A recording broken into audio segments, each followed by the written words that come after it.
Welcome, fellow gamers. It's another great week of Overwatch League. That's right, and man, do we have a good match to start things off with, don't we, Monica? So we've got the London Spitfire taking on the Vancouver Titans. And you know what? What? I feel like there's no point in predicting anything anymore for the rest of the season because both of these teams are coming in.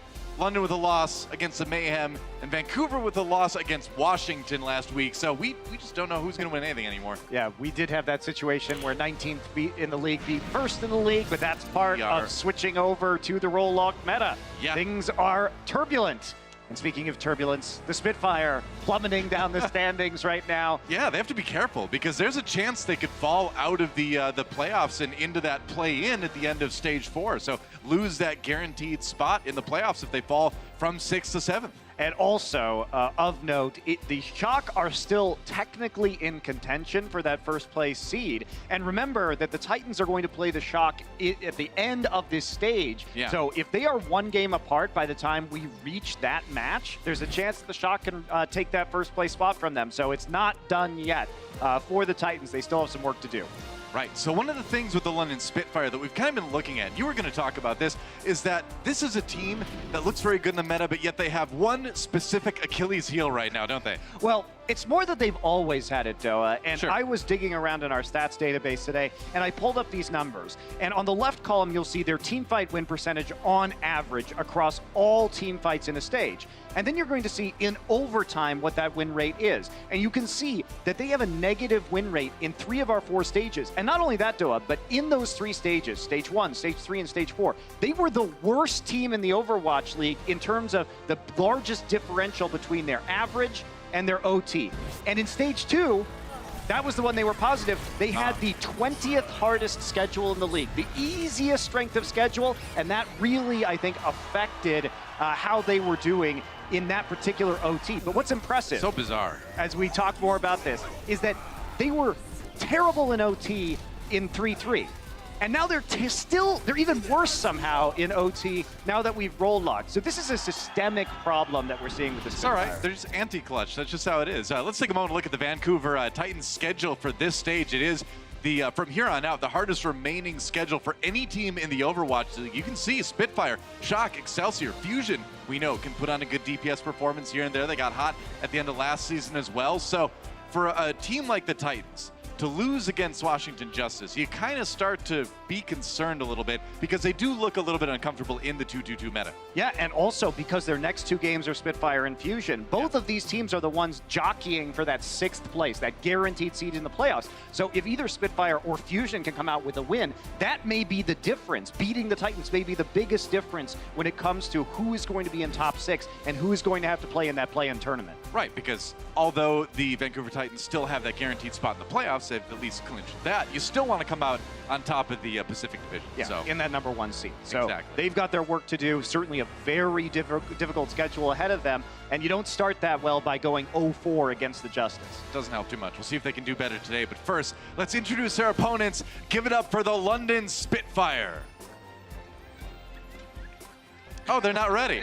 I was told that, well, you know, these things happen sometimes. Yeah.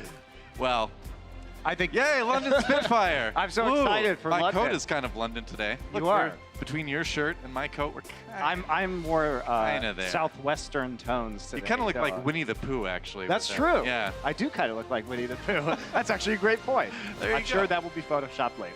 That's right. And I kind of got a, well, you know, I can't, I was going to mention a character that is, you know, not a Disney character, but I'll hold off on that. I got a talking to more about those competing characters. We'll just leave that right there. Maybe,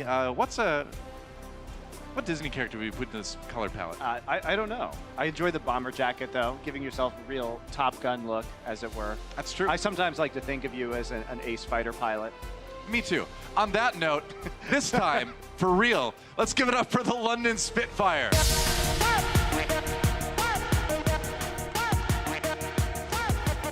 That's right, we're back, baby. Overwatch League.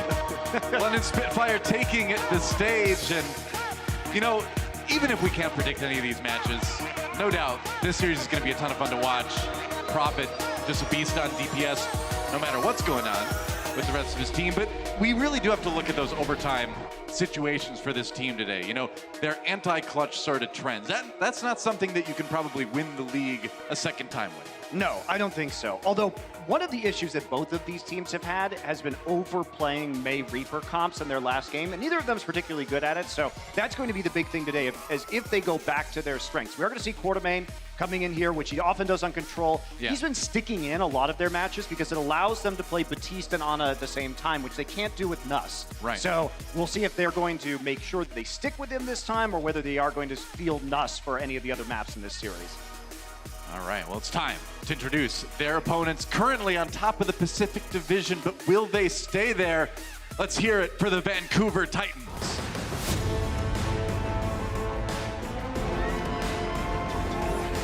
That's right, it's slime time. And the question is, you know, what roster will we see today for these guys? Because they didn't play Stitch at all. Well, they're playing Stitch today. But they are having him in today, that's right. So some changes have been made. And, you know, sometimes you get into a match like they had against Washington, you have your game plan going into it.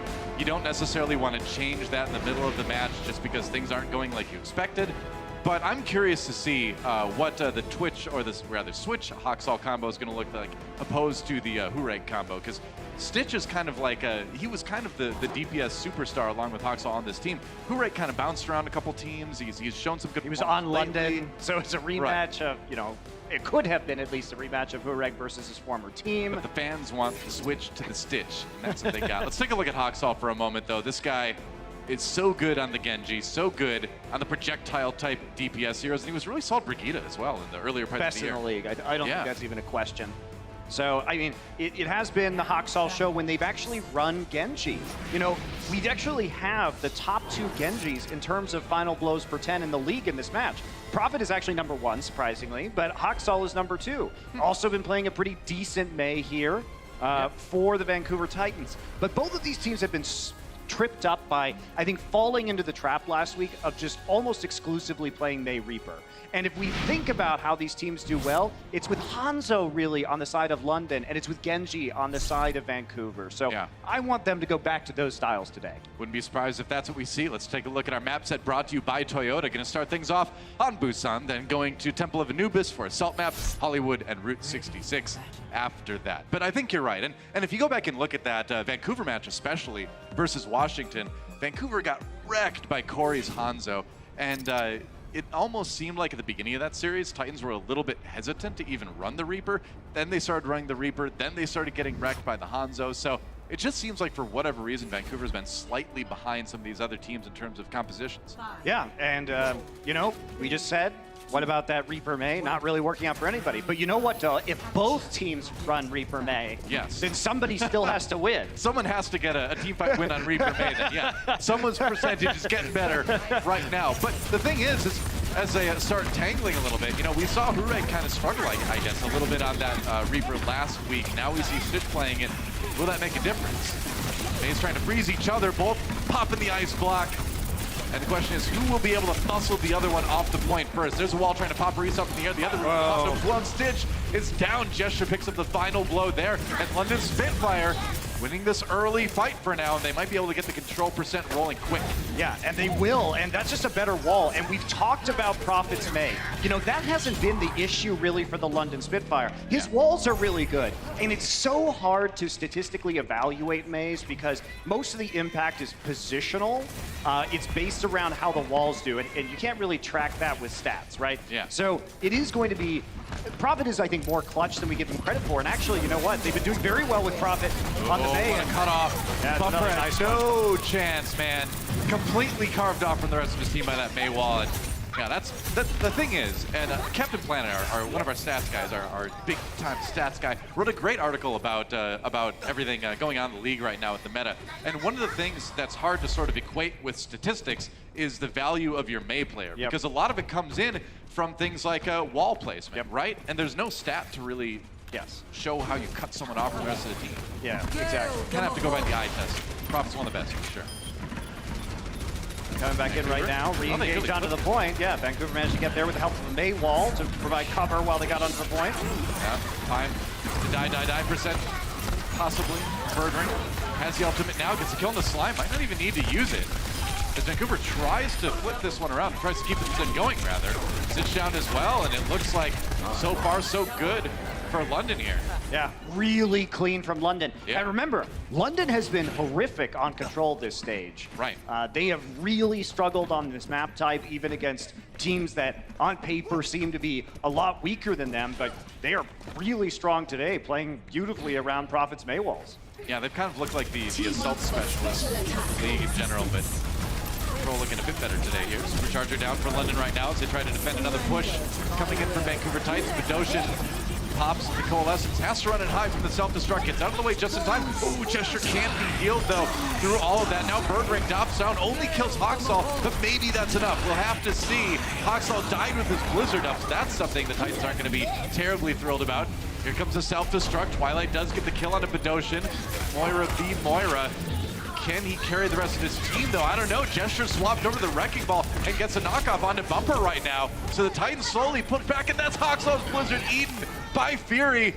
He died, made it all the way back to the point, and then had his Blizzard eaten. Slime gets a bit of revenge on a Prophet here, so the Titans not giving this one up just yet. We're winning to 99% already.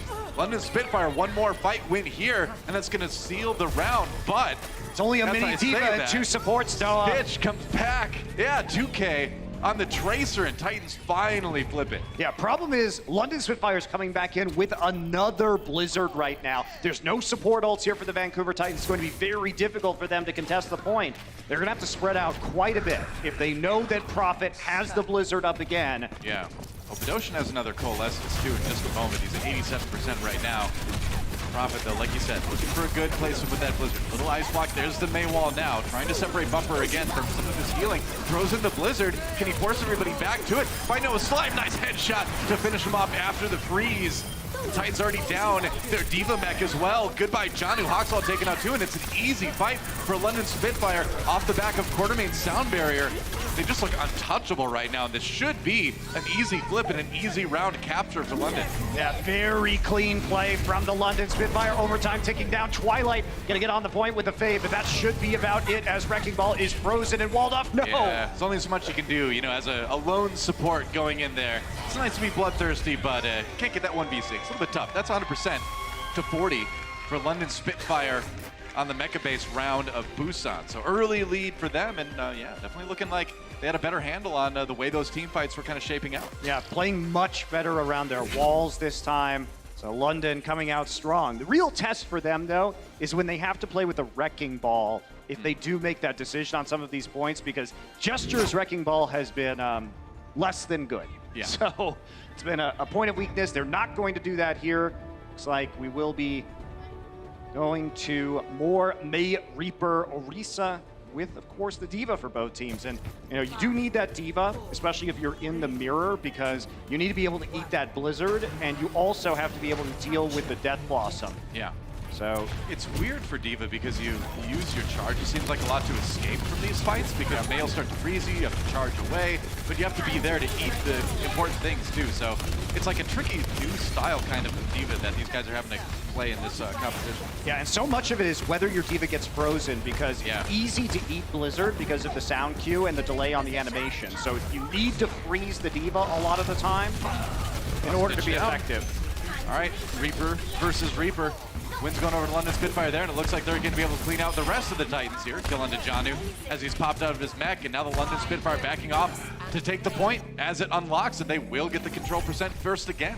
Hawksall coming up on a Blizzard, though, so he's going to have it before Prophet will in this next engagement. Quite a bit before, actually. Yeah, something to keep in mind here as we head in to the next fight. A couple right clicks for Prophet, though, and he's going to be right up there. I mean, Hawksall has this right now. Ooh, Fury. A little bit lucky he didn't get D-Mech there after he got frozen on the edge. There's Bedosian with the Coalescence, just pouring that damage and healing into the fight here, keeping the Titans at bay. Probably buying a little bit of time for Prophet to get that Blizzard up, which he has now.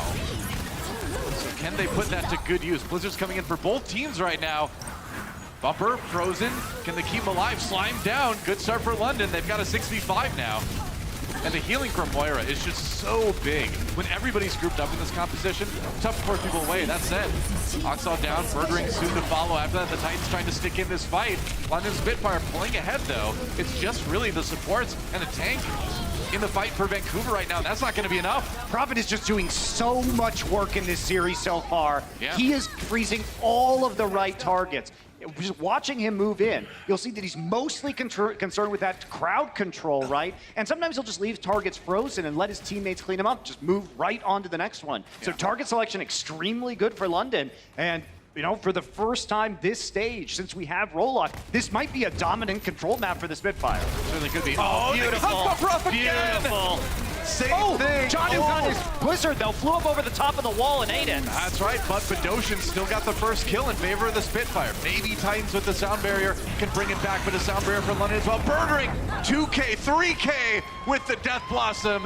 Time to reap indeed, and I think it's going to be time for London to win this map if the Vancouver Titans can't put together a winning fight in the next few seconds. It's going to be difficult for them. Slime is trying to come around the side to the point right now. He will be able to touch. Yep, can't jump up there. Yep. There he is. They know where he is. He's getting surrounded. He's going to die. Well, he does manage to touch at least, forces the overtime. Gets enough for his team to come back in, gets bumped off the edge though by Quartermain.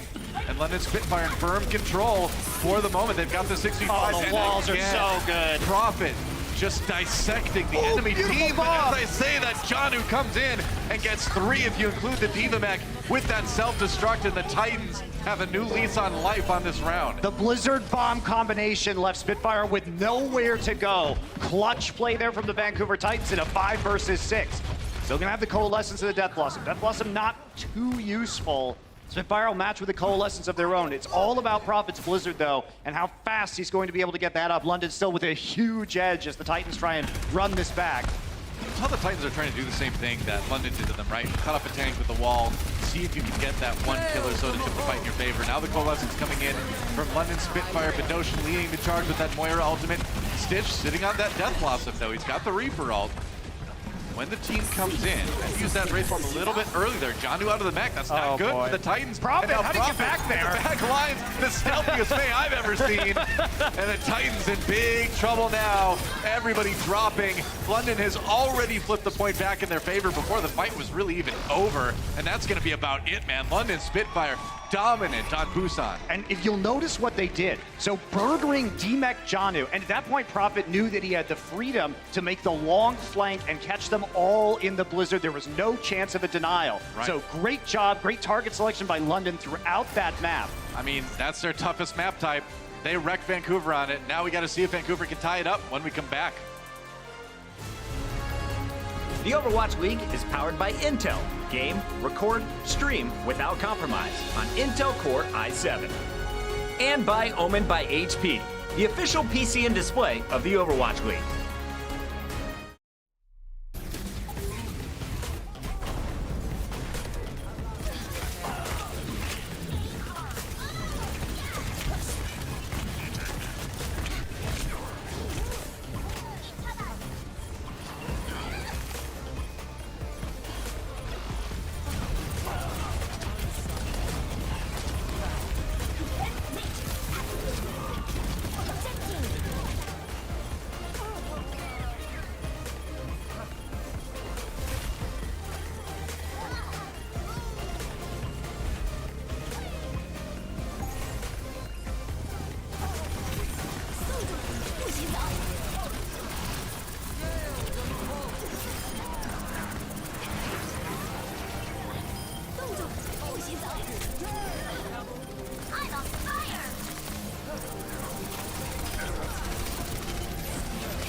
The guy's ridiculous. He makes it look so easy. Always in the right spot, always does his job, captain consistent, and when you need that clutch play, Janu always seems to come up with it.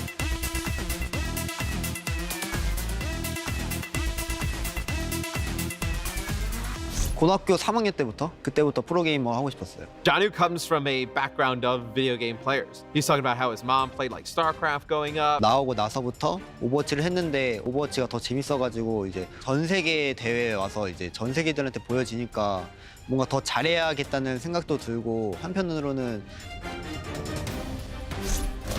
So there's a lot of divas that we look at who are just fine and they do their job and it's perfect. Then there's other divas who are big playmakers and they show up big. And Janu is the perfect blend of both of those things.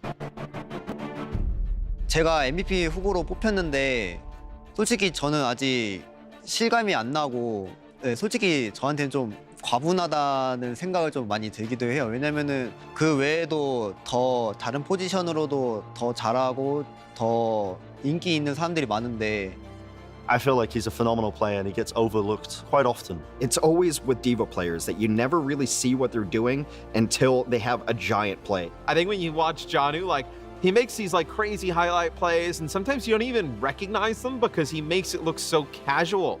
Sometimes his skill kind of goes underappreciated.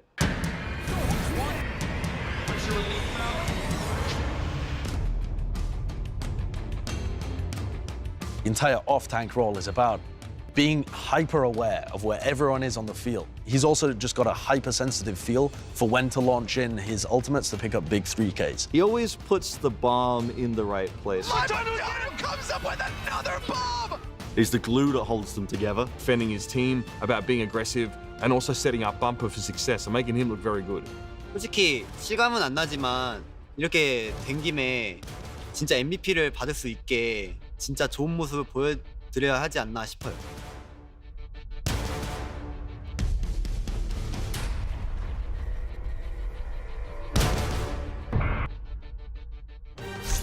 Cast your vote on Twitter using hashtag OwlMVP and the player's battle tag, or during any remaining regular season broadcast on Twitch. Voting ends on August 25th, so let your voice be heard. Well, it's interesting. Janu, even in the video, a little bit surprised himself that he's on the list for the T-Mobile MVP. But hey, like I'm surprised too. Here's his chance, you know, to prove that he belongs on this list. He's definitely been solid on the team, but I feel like he needs a bit more before he earns that MVP in my heart. Well, there you go. Don't forget, guys, vote for your MVP. That's right. It's open through August 25th. You can vote on Twitch. That's right. The overlay on your screen, perhaps right now, if you're at a computer, or hashtag OwlMVP plus the player's battle tag. That's right. So easy.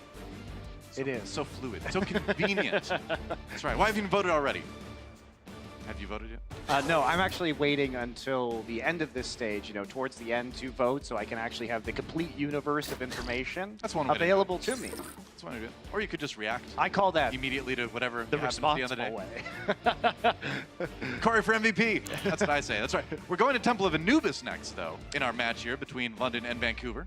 Yes, we are, and I have prepared a clip for you guys to show how London does things a little bit differently on attack. Notice that this is more of a classic dive, and they run guard on Sombra on Temple of Anubis, and indeed they have switched guard in right now. So pausing right here, we're going to see how Aid makes a mistake, coming back here to help Logix, and then watch them. So Jester's already set up on the flank. They pincer immediately between Prophet and Jester to take out the Mercy, and then come over and deal with Logix on the Widowmaker after he uses his grapple. So this is just really good dive coordination, and we expect this from the Spitfire. Historically, even before many of these members were in Overwatch League, they were accustomed to playing these dive compositions, and they also run dive on their defenses, so they have a unique take on Anubis. They did very well on Anubis versus the Defiant the last time they played this map, and it looks like we're going to see that same roster in for Anubis here today.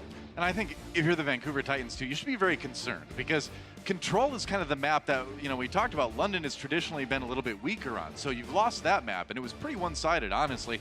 Now you're going into a map type that London does very well on. If you go down 0-2 before the half, you know, like we saw during the Washington match, that was the first time that Vancouver had ever been down 0-2 going into the half. If it happens to them 2 matches in a row, that's a little bit insane, but that's just the situation we're in here in Stage 4. And as we mentioned earlier, we do have a substitution on the London Spitfire. That's right.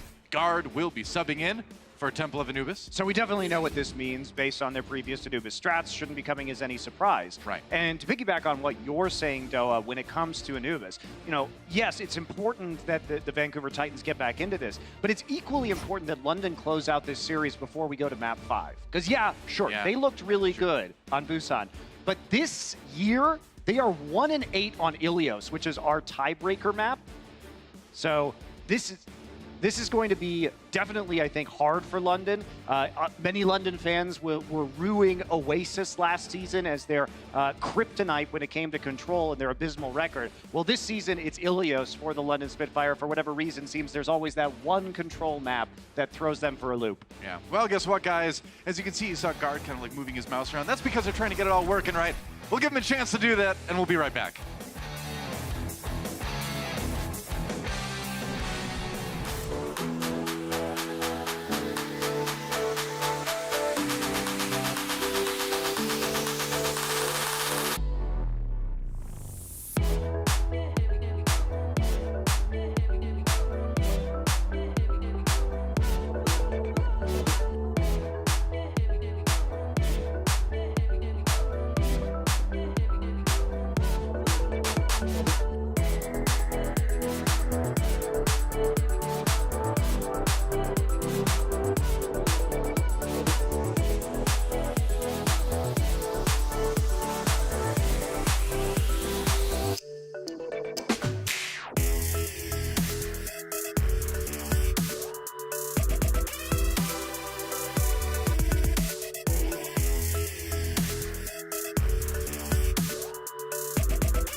Welcome back, guys. As we know, technology, a fairly important part of being able to, play the game that you're a professional in. So taking a little bit extra time to make sure Guard's computer is working, everything's up to snuff, because if you can't aim in the game, then it's pretty... Then you're a Winston main.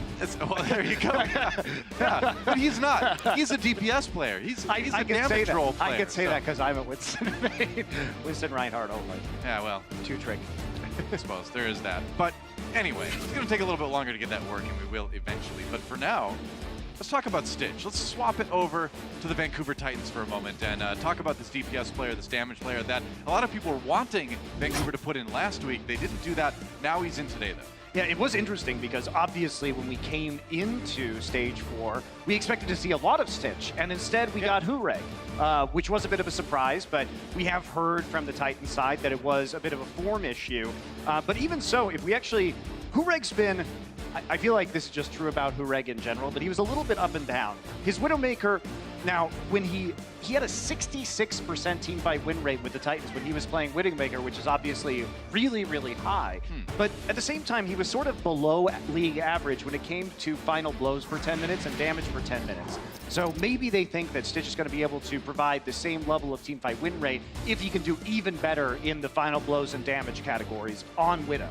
Could be. So there's a stats comparison between Stitch and Birdring on Reaper on Busan on the first map of our series. And man, that is 14-2 final blows. I was gonna say, yeah, 30 elims to 8. That is, that means he wasn't getting all those kills himself, but he was putting the damage in there a lot more in general than Stitch was. It's also hard for Stitch to follow up when Prophet's walls were so much better than Hawksal's, right? Because it just allows Birdring to get so many of those kills. And it was also just Prophet's choice of targets and freezing was super good, and it was the synergy that Birdring was having.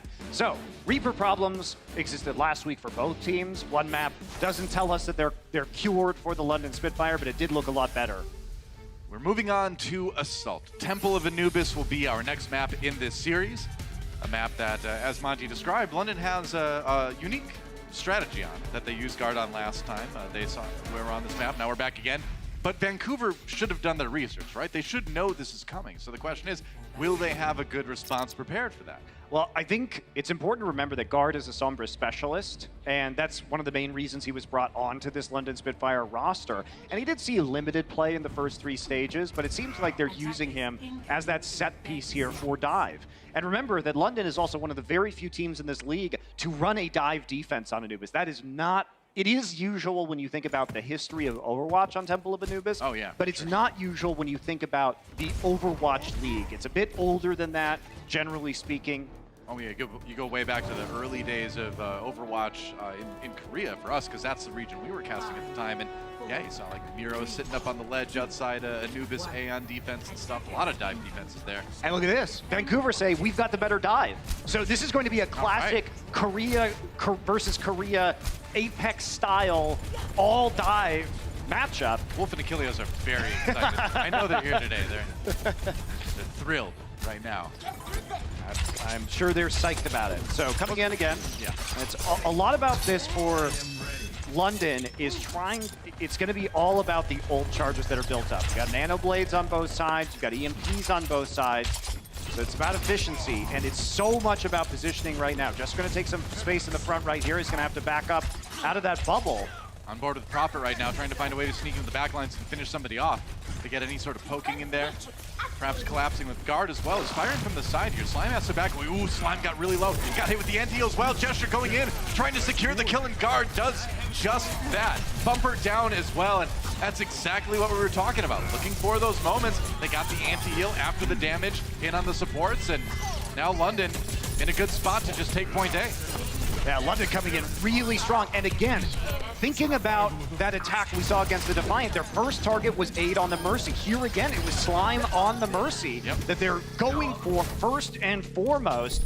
And if you get that pick off, there's no resurrection, then you have spawn advantage, and you're feeling great.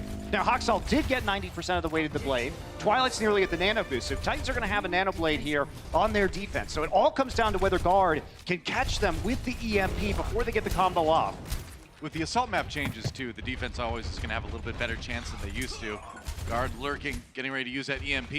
Going in, and he's going to use it. Oh, he is. They want Bumper. 3 members, including Hoxall. Bumper and Hoxall low. Hoxall no chance to use that nano blade, and now the sleep dart is as a well. lot of trouble. Here comes Prophet with the blade. He's got his own. They had theirs ready to go, and that was a smooth teamfight win for London. Now they just got to handle those respawns. All right, they're going to come back in. There's still the nano blade there for the Titans. Can they shut it down? EMP here as well. EMP goes down. Quartermain's got to stay alive. They need that sound barrier. Oh, Hoxall, he might just stop this push cold right here. Looks like they will. London, maybe had one chance to keep that push going. If Quartermain had gotten the sound barrier up, maybe they would have been able to stick with it. But, you got plenty of time. Lose gracefully, save your ult percentage, and come back later. And take a nap. And take a nap. Fury. And get staggered. Gonna get a little bit of healing there. Fury's still 47% of the way for the mech, though, so they are going to have to take some time to get him back in. If Titans are lucky, they can stagger him out after this, but they're not going to play too aggressively. And they really got to keep Fury alive on the London London Spitfire side right now. Prophet swapping over to the Reaper, and Hoxall on the Doomfist. Interesting. Yeah, that is quite the shift here. So they're trying to catch people alone on the point. Hoxall wants those picks, see if he can find the Reaper. And that was a great defense from the Titans. Really good patience to wait for the EMP, give up a couple ticks on the point, but now there's only one tick left here for the Spitfire to close out 2 points. And Guard getting a little bit close to that EMP as well. 79% for him. Here comes a rocket punch, runs right into Gesture, anti-heal on the Monkey as well, gets a little bit low, gets away, gets healed, so he's alive for the moment. They have to burn the sound barrier though at the beginning of that fight, maybe a bit earlier than they wanted to. Now Guard coming in, there's a kill on the Hoxall. Guard's EMP could finish it, 2 ticks taken already by London. Can they get the last one here? Counter EMP comes in from Stitch, and Bumper is going to convert that into a couple kills. Gesture tries to go back, he's going to get slept. Anti-heal taken out. Great defensive save by the Titans right there off the back of Stitch's EMP. Yeah, so close again. Both Sombras got their EMPs up at about the same time right there. Guard tried to come in and they wanted to convert with Nano Boost onto Gesture, but Stitch able to elude them, get his own EMP off, and that turns the tides in favor of the Titans, who have had some really good defenses here against a London team that has had a lot of advantages. Yeah. Oh, Bumper taken out. Just got caught. Might have gotten hit by a sleep throw there. I didn't exactly see how that happened. Prophet, though, waltzing in with the death blossom, forces everybody off the point. Remember, all they need is one tick. They don't even need to kill everybody. They just need to get them off the point. Prophet Ray form soon gets a kill onto Janu while the self-destruct is going off, but he gets taken out by Bumper in exchange. Anti-heal onto Fury, and he gets stomped flat. And now Vancouver still holding, and they have got a ton of ultimates to close this out with. Yeah, this is scary for the London Spitfire. They're gonna have to eco push now. Gonna use the Primal Rage on that last push, and Guard died so early that he got barely any EMP charge. London now in a tough situation in what could have been a very fast snowball. They're gonna try and mix it up here for the last couple of minutes of this match with Gesture on the Orisa. So they don't, you obviously have the ability not to get moved to counter the CC of the Doomfist here.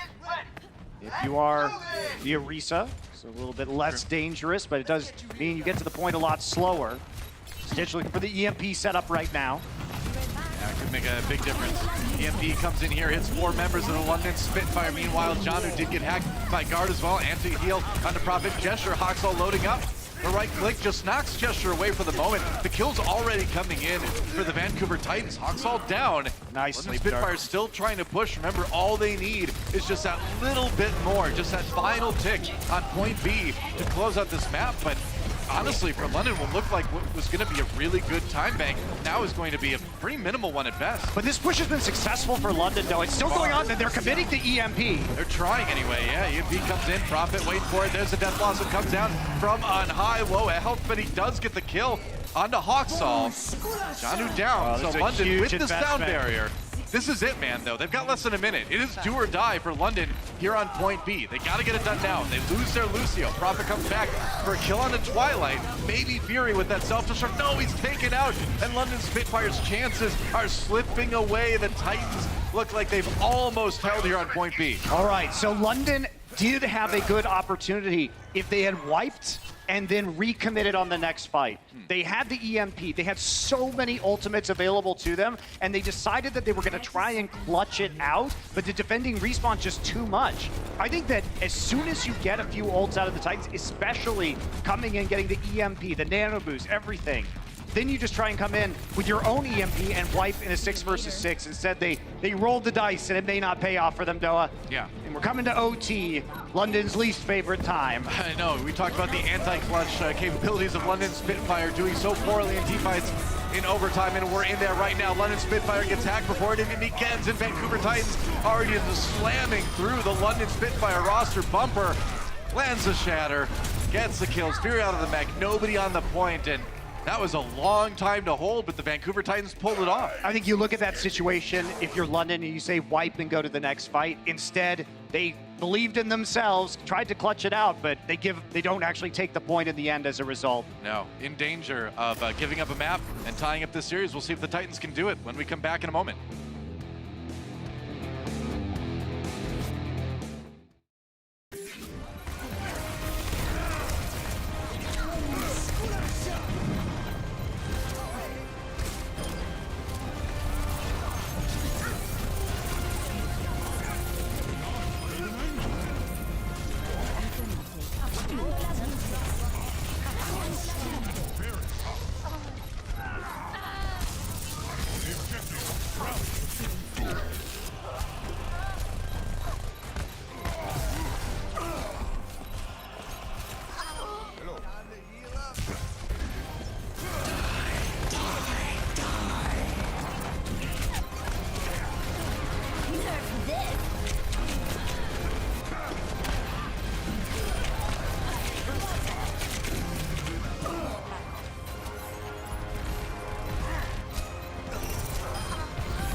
back to Temple of Anubis. Vancouver Titans putting themselves in a position to take this map. But keep in mind, guys, match of the week coming up on Sunday. That's right, Philly Fusion taking on the Titans. And the thing is, if the Titans don't win today, that match gets exponentially more important. You can find it on Twitch, ESPN app, and Disney XD. That's right. And why that match matters so much is Philadelphia would love to be in the top 6 and get a guaranteed playoff slot. And the Titans, if they continue to lose, if they lose here versus London, they lose versus Philly, then Shock have a very real chance of taking the #1 seed. So really, really important game. Sure. The flip side of that is that London is on the verge of being knocked out of the top 6 in the league in this series or their next one as well. Providence has been slept, actually, but it's a good play by Bumper to get the bubble down on top of him. Cooldowns are down, though, now, and that may cost Furious mech. Oh, that's bad. Be rough. Can they keep him healed? He's hacked as well. Oh, barely gets in the cover. Where's the D-Mech? Defense Matrix trying to keep him in there, but no, he gets popped out in the end. Oh, that is so brutal. So close. So a lot of this match has been Twilight having epic sleep darts on that defense. His sleep darts were huge, and right there, Prophet gets slept, and it forces the tanks to go protect him. That means Spitfire's defense is just over. It's just over. Again. I mean, yeah, the sleep dart comes in onto Hawksaw, but Gesture was actually slept as well during the end of that fight, and you know, hard carry from Twilight on that point. He dies at the end, but he's going to have Nano Boost for that next push, and the Titans looking really good. They're going to have even more time to assault B than the London Spitfire did. So Guard, the silver lining is that Guard got EMP, but there's just so much time here on this defense for the London Spitfire to prevent them from capping all the way. And it's going to be quite the trick here for London to stop after such a poor defense. 5-man EMP from London as they try to start this off. Hawksaw and Twilight drop, so London with a chance here. Just stop this push cold. Titans really don't use anything though, so they're still okay. I mean, they're coming in with EMP and Nanoblade. So basically, Prophet has to get a pick here. Yeah. They remember that they don't have a sound barrier. They have Nano Boost and Valkyrie. That's not going to save you against an EMP Nanoblade. Well, they're playing pretty far forward, London Spitfire right now. All right, this is an excellent opportunity for Titans to win. Probably it's not going to get better than this on any point in time in this attack if they don't convert it now. Yeah, you have to think if they use any ultimates on this one, they never really have that 6 ultimate opportunity again. 3 gets hacked by Vancouver. Hawksaw coming in behind it with the Nano Blade, going for the D-Mech on the Fury, trying to do that. Oh, he gets him as the self-destruct comes in, hides behind the pillar. A couple kills for the Titans. Take that a little bit more than a couple here, as Hawksaw just kind of zoning Badoshin out of this one, just kind of getting in his face, forcing him away, get the kill on the corner main, and now Bumper, Primal Rage to try to get a lot of this point taken before the London Spitfire can even regroup. Profit on the point. As they're coming up, it's a Primal Rage trying to delay right now, but how much else are they going to get done here, Noah? It's still based around this. Probably getting a pick, and he does. Okay, that might turn things. This is what they need to do. Yeah, this is it right here, man. Gets the kill on the Bumper, gets the D-Mech onto Janu, now looking for that Meteor Strike, but the Titans already routed, it appears. So London barely holds. That's such a precarious situation. We're actually seeing some really good dive Overwatch on this map. Because right there, if London, they don't play that smart and they don't come back and get a pick with Prophet, they're just done. They did all they could by nano boosting Prophet on the first part of that fight to counteract the Blade, but they didn't get enough. So some progress is gained here for the Titans, but London just barely bringing it back. I mean, remember, the Titans don't even need to take the whole point. They only need to get it to where that little yellow tick mark is on the control meter. Meanwhile, Guard's sneaking around behind the Titans. Gonna get an EMP here. Detective goes in, gets an EMP on 2. Twilight not touched by that one, but Slime was, and he might go down. Twilight low as well. Can they finish it off? They can. Prophet comes in for a kill on Janu. That's a big problem for the Titans, being without their Diva. Yeah, it's still a 5 versus 5, though, and the respawn already coming through for Bumper. So Titans stuck in the side room right now, in the dark room, awaiting their fate. They do have an EMP, and they have another Nano Blade. This is their chance to clear it once again. Nano Boost used by Badoshin here as they go in. They're going to send in Prophet on the Doomfist. He's going to be Nano Boosted instead. And they're waiting right now to get Quartermain, but he's going to get hacked, and that means no sound barrier. That's it. A hack into the Blade. We've seen this so many times from the Titans and other teams in this league. Hawksaw carves apart the London Spitfire. That might be the end of the map right there. Trying to finish it, trying to get it the rest of the way there. Prophet down, it's just the respawns, just the desperation measures now for London. But the Primal's there. Kill on the Twilight, that's right. And the Primal Rage, such a good delaying tool that Gesture used. I can't believe it. London still for the moment in this one. They are, and it's because Jester had Primal at the right time 2 times in a row. Oh, Bumper. Now they have Sound Barrier. Bumper gets slept here. Stitch with the kill on the guard. Huxall trying to build desperately towards another blade. Prophet coming down from the Meteor Strike. Just want that health pack. Seems like Quartermain getting protected by the Defense Matrix a bit here. Huxall still pressuring the point. Now Stitch with the swap over under the Tracer, getting annoying in the back lines. Gets the kill on the Quartermain. Now tries to find Badoshi as well. Pulse bomb in there. That was a long one. EMP though, 5 men hit by that. Titans. They got to get on the point. Rocked by that one, but they can't stop them. And London Spitfire unable to keep the point defended. We have a tie series. What a great map, and really, really well played by the Vancouver Titans on that attack round. It all came back to that sleep dart on the Prophet. That snowballed incredibly hard, and even though London did a really good job of attempting to stem the bleeding, they just couldn't do it in the end. The Vancouver Titans avoid the 0-2 going to the half and said we're tied up, and I can't wait to see where this one goes. Don't go anywhere. The Overwatch League is brought to you by T-Mobile, now connecting 99% of Overwatch League fans. Catch your league on America's network, T-Mobile. And by State Farm. Whatever life brings your way, State Farm is here to help life go right.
London and Vancouver are both trying to bounce back from bad losses in week 2, but they're at a stalemate so far. It's all even at 1 apiece coming into the break. What's up, everybody? Malik here. We got Brent. It is halftime.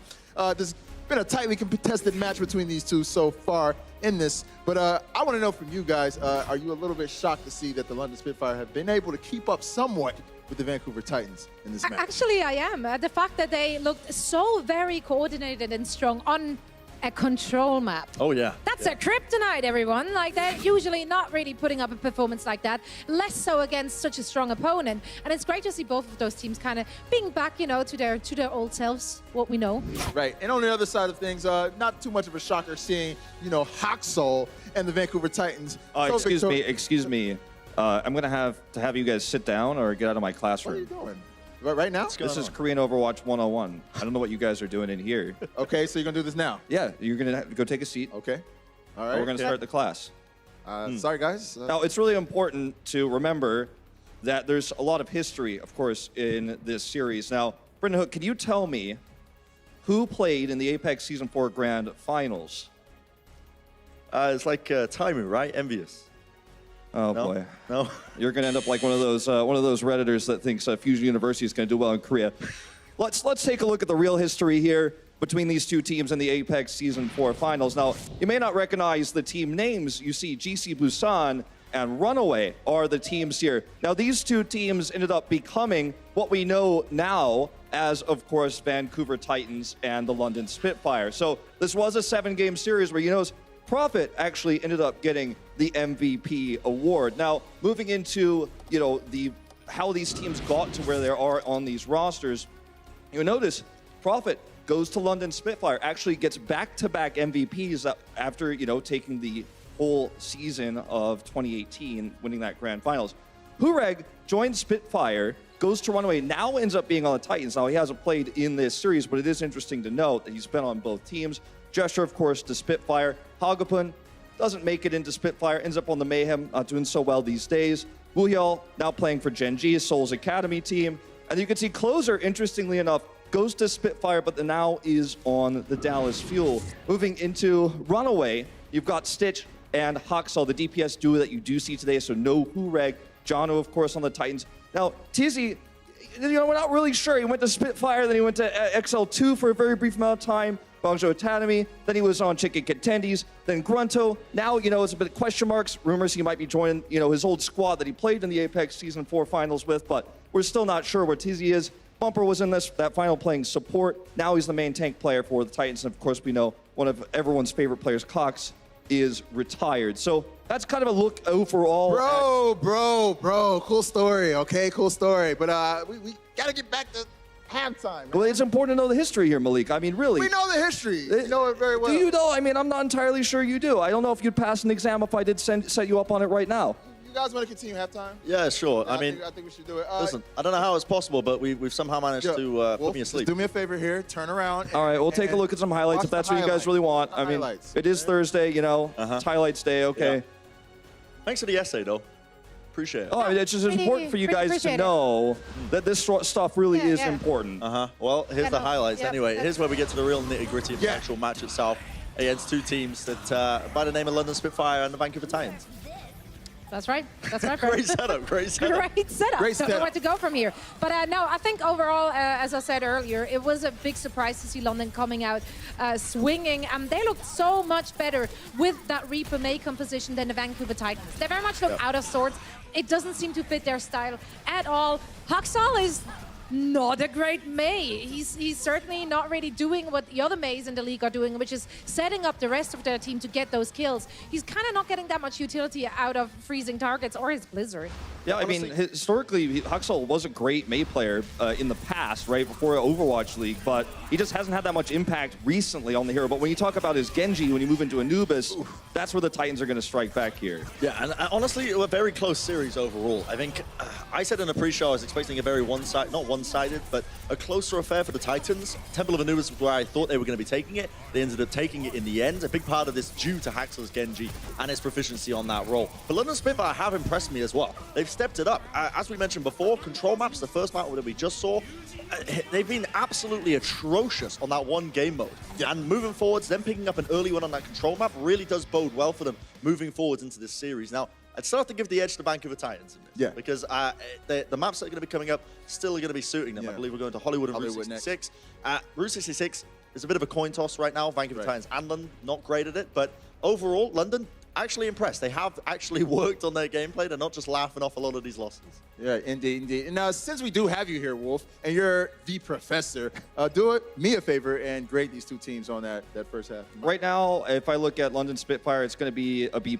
I mean, they're bringing guard in for a snipe strategy. It doesn't work out on Anubis, but they had a great start on control. So I like the creativity, trying to bring guard in, trying to run the Sombra Genji. So, you know, it doesn't work out in the end, but pretty cool. I have to give Vancouver Titans B- here, a little bit less. A little bit less impressive. They're going back to their own tried and true. They went on Anubis, but I don't think they're going to be able to close this series out. You're not going to get your comfort pick map every time in these 4-map series, and they're not going to be more maps like Anubis where they're going to crush on it with Haxal's Genji, you know, his favorite hero for the next 2 maps. So I'm looking at London to close this one out. I'm a little bit less impressed with the Titans. Wow. All right. Well, you guys heard it from the professor, and you're getting ready to see it from the teams on stage. It's all tied up 1-1. We're going to Hollywood right after the break.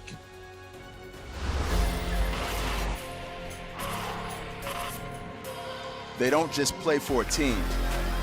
They play for every fan, every rival, every moment, every match.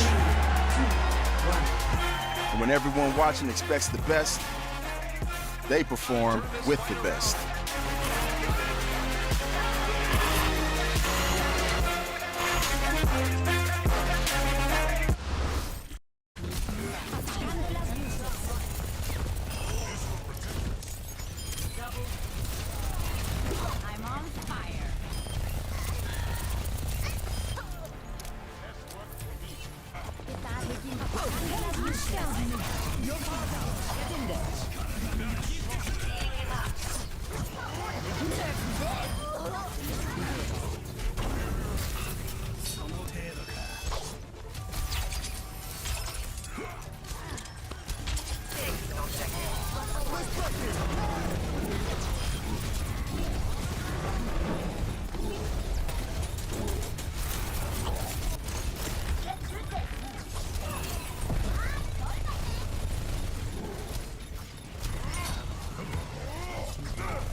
Welcome back, guys, to our first match of the day, and it's a good one. London Spitfire taking on the Vancouver Titans. Are all tied up going into map number 3, and it was a little bit surprising. We saw the Titans lose on Control, which London is generally not favored at. Then London lost on Assault, which they are generally the better team on. So who knows? It's stage 4.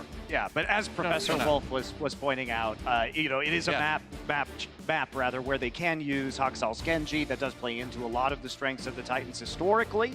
And so very interesting to see that play out as it did. But a lot of it came down to Twilight Sleep Dart on the Prophet to start off that attack round, because it was just a pretty vicious snowball from that point in time moving forward that was heavily in favor of the Titans. Very true. So we've got a substitution to talk about. Let's see who it is. It's going to be Birdring coming back in for the London Spitfire, subbing in for Guard. Unsurprising, as we usually do see Guard kind of just subbed in for those Assault naps lately. Yeah, and it has been interesting to watch Birdring, because when we think about Birdring, we typically think about him as a hit scan player, right? Right. Coming in.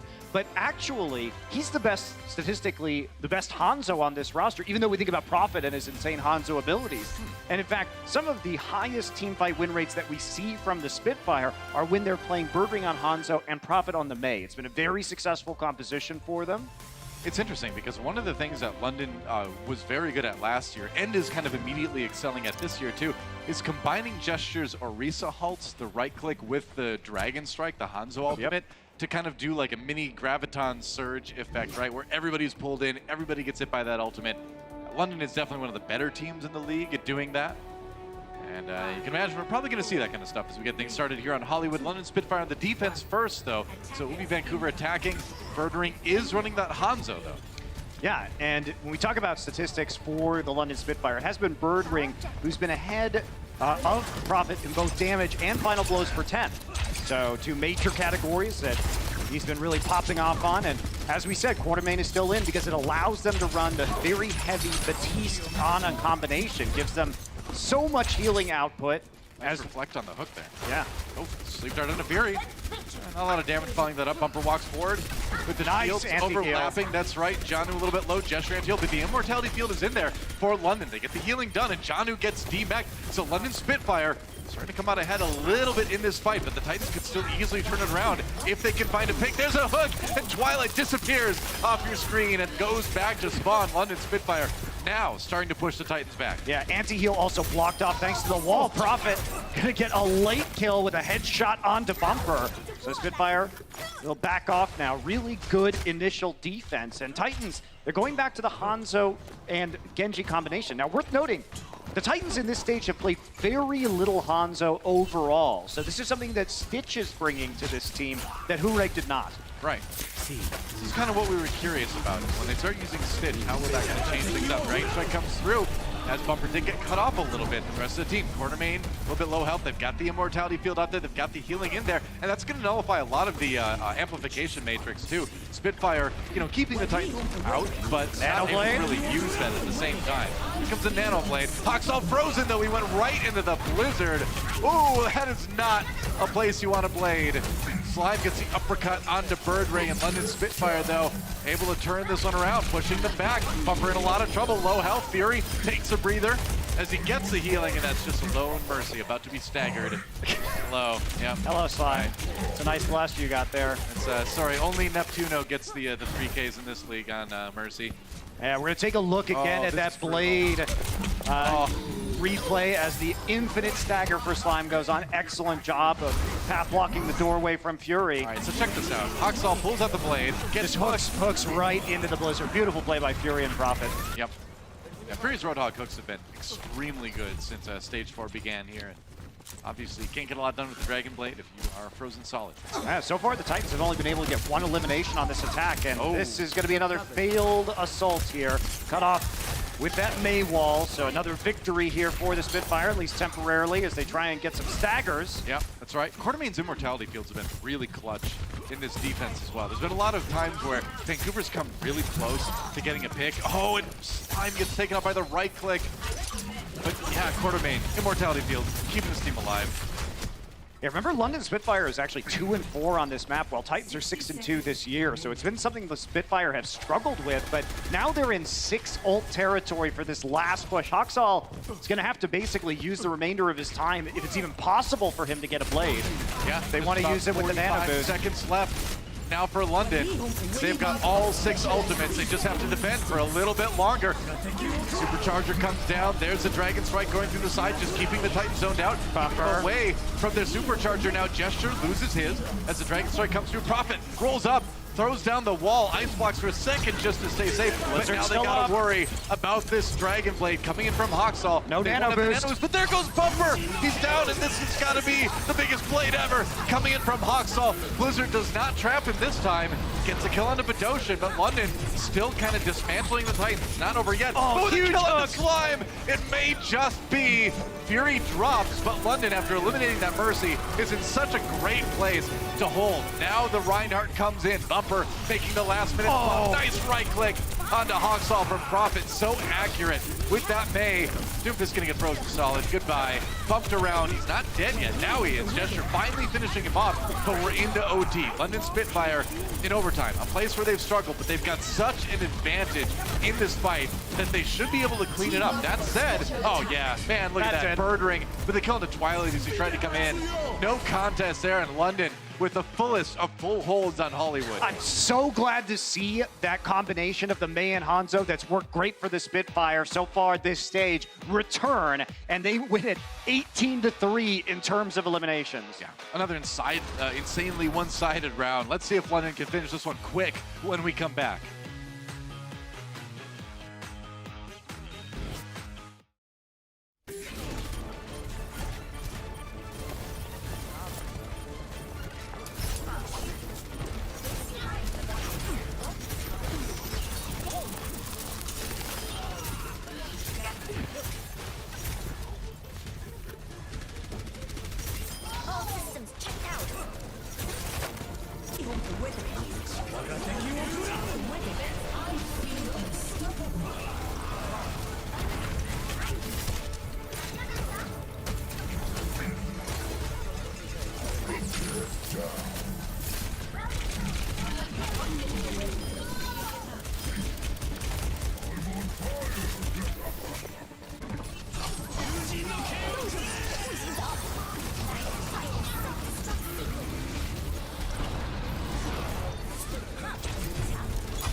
a full hold for London Spitfire on defense. Now they got a chance to attack. They only need to take that first tick on point A to win the map and take the lead again in that series. And don't forget, guys, the playoffs coming up, or the grand finals rather, coming up too. Even more exciting, August 30th. That's right.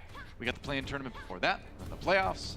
A lot of postseason action beginning a little bit later.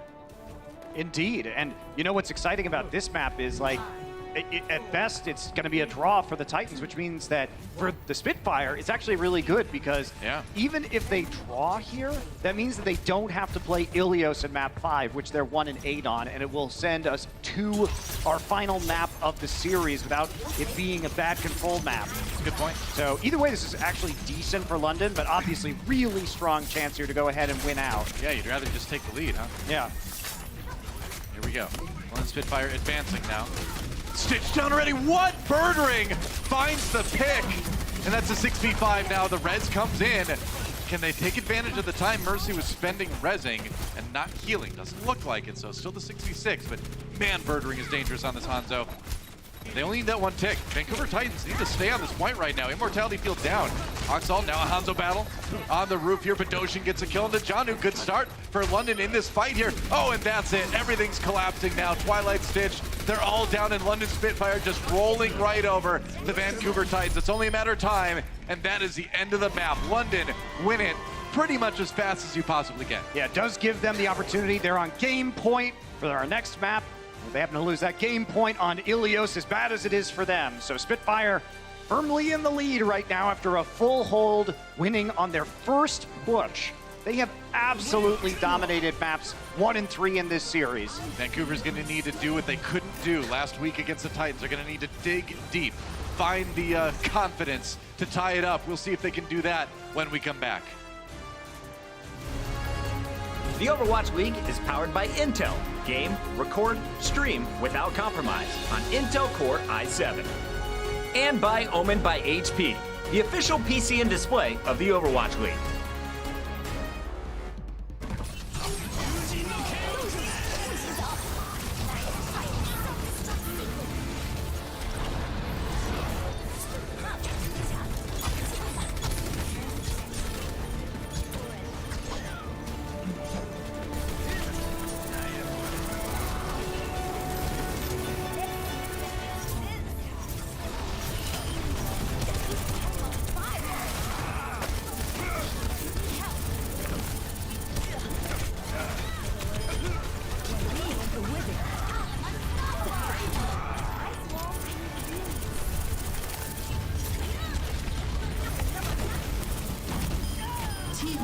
Special attack.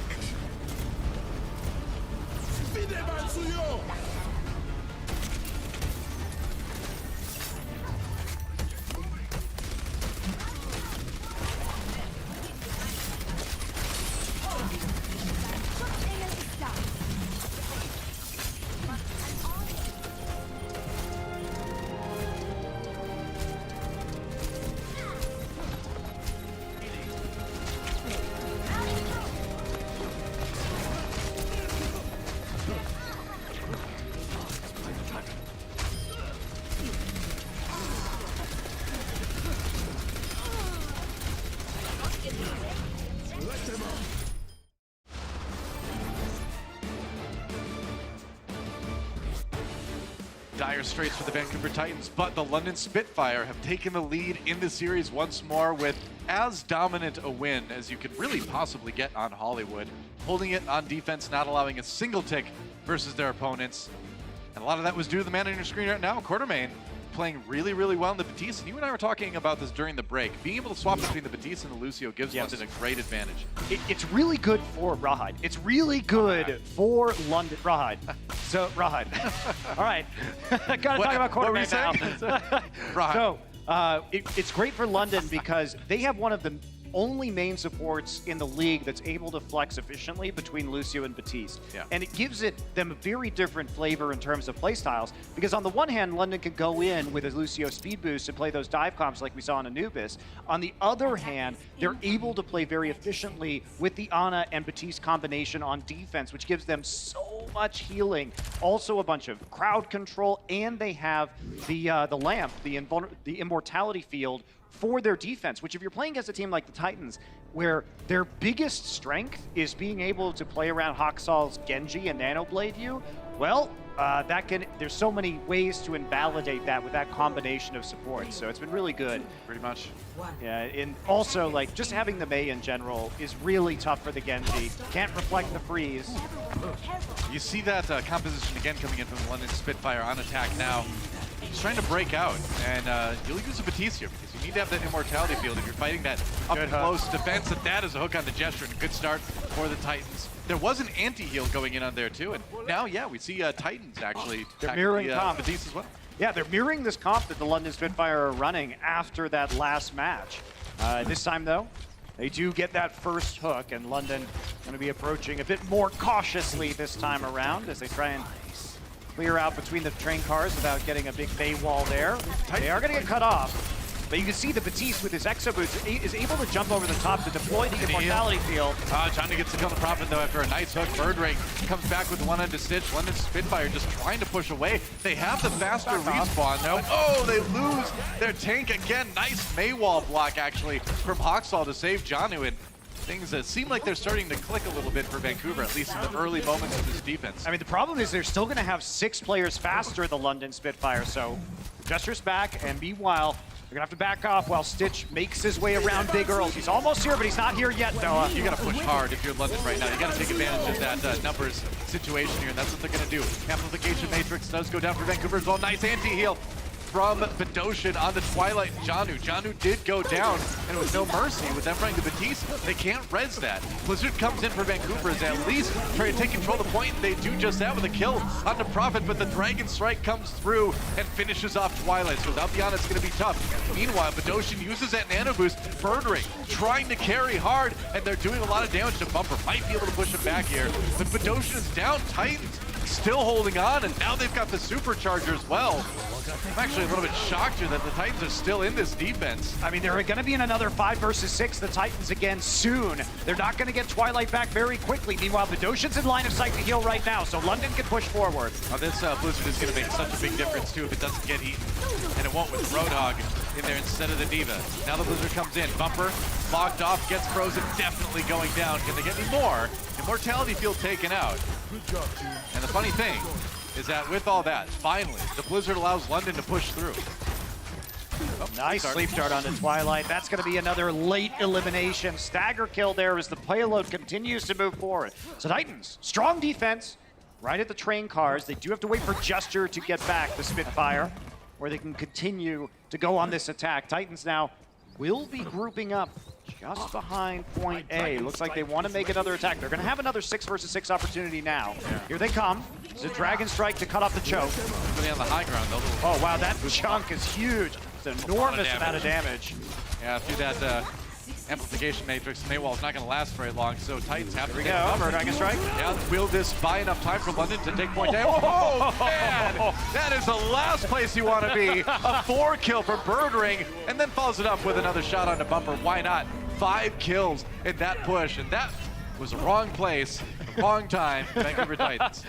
Well, you know, right now, Birdring has 8 final blows after that 5K out of his team's 13 eliminations. That does helped out with a nice halt there by Gesture. Play of the game right there, I'm pretty sure. That's one that's going to get picked. Can't imagine we're going to see anything bigger than that as far as a single ultimate goes. Yeah, ult economy still looking good for the Titans. So they didn't use anything. They're going to have 6 ults. Well, the nice thing is that they were able to buy a lot of time on point A, right? Yes. So you want to take as much time off early so that you can starve them out for time bank at point C, which is where most of the stops happen. Now the Nano Boost comes in onto Hawksaw, forces the ice block from Prophet right away. Blizzard comes in. There's the wall from Prophet. I don't know about that Blizzard, man. We're going to get the freeze. Actually, he's going to get frozen. He's going to get 2 out of this. Or, yep, 2 out of this. All right. Cuts off Bedosian and Prophet, and that means they get the eliminations, even though that Maywall was deployed. Haksal able to hop around the side. Yeah, with the positioning, I didn't know they'd be able to get around Prophet's wall that fast. Well done. Yeah, 3 ultimates used there by the Vancouver Titans. Still holding on to a couple of important ones, though, and they can stall out with the Supercharger if need be. See if the Nano Boost for London goes on to Birdring here. or whether many teams like to put it on Orisa to give a little bit more staying power and pressure in that front line. Sleep dart, on Stitch, as he was probably about to let loose. Counter sleep on the bird ring, though. Yeah, bird ring taking a nap as well. Stitch gets hit with the anti-heal. Throws out the Dragon Strike. Fury a little bit low as they duck for cover behind the walls of that room. Now Sleep Dart onto Janu again as London pushes forward. Bumper, the Fortify out of the way so he doesn't have that damage reduction on the Orisa anymore. Murdering with the kill into Janu. So London finally pushing forward here. Anti-heal, but the Immortality Field from Quartermain once again keeps people alive. And now London finally starting to push through the defensive lines of the Titans. Right, a grenade there just at the end to cap off an elimination, but that's the only one we're going to see the Vancouver Titans get, at least at the end of that fight. Now we're going to see probably another fight here at the end of point C for the Titans. Bird ring going to be respawning. Only that amplification matrix right away, though, for the Spitfire. And you look at the Titans, they've got a good chance to hold here. Oh, Bumper in big trouble. He's on his own. Here comes a whole hog from Fury. Trying to take advantage of that. Bumper manages to fortify and run to freedom, but no! Prophet chases him down, and that's an easy point B take. Now London starting to roll through C. And Titans got to start sweating a little bit. Only 2 minutes, though, on the clock, so they still have a chance to defend here. Yeah, good read by the Spitfire. Fury just popping that whole hog immediately, knowing that he only has to push a couple back. And if the Fortify is used, the damage is going to kill the Orisa anyway, so they create a scenario where Titans really can't defend at the end of B. Pretty much. That's the idea, anyway. Kadoshin really close to that nano boost for a chance to use that. Here we go. Wizard comes in for Prophet. Ice block right away, avoiding a little bit of the damage coming in his way. They will block off. Can they get any kills off this? Janu's so low. Amplification matrix go through, though. And a little bit of healing behind that. London Spitfire still pushing forward, though. Vancouver Titans have to wait for those respawns. Bird going to kill into Slime, too. So things just keep piling up for Vancouver to have to deal with. Your Prophet getting in the back lines, getting aggressive now, and why not? With headshots like that. Blocks off one of the doors. That payload's getting very close to the end. And Titans have just been trickling in while Prophet picks them off. It's going to be a Dragon Strike here at the end with the Supercharger. Huge amounts of damage from the Spitfire can come through. A Dragon Strike going through one of the respawn doors. I don't think you need to be a Prophet to guess how this round's going to end.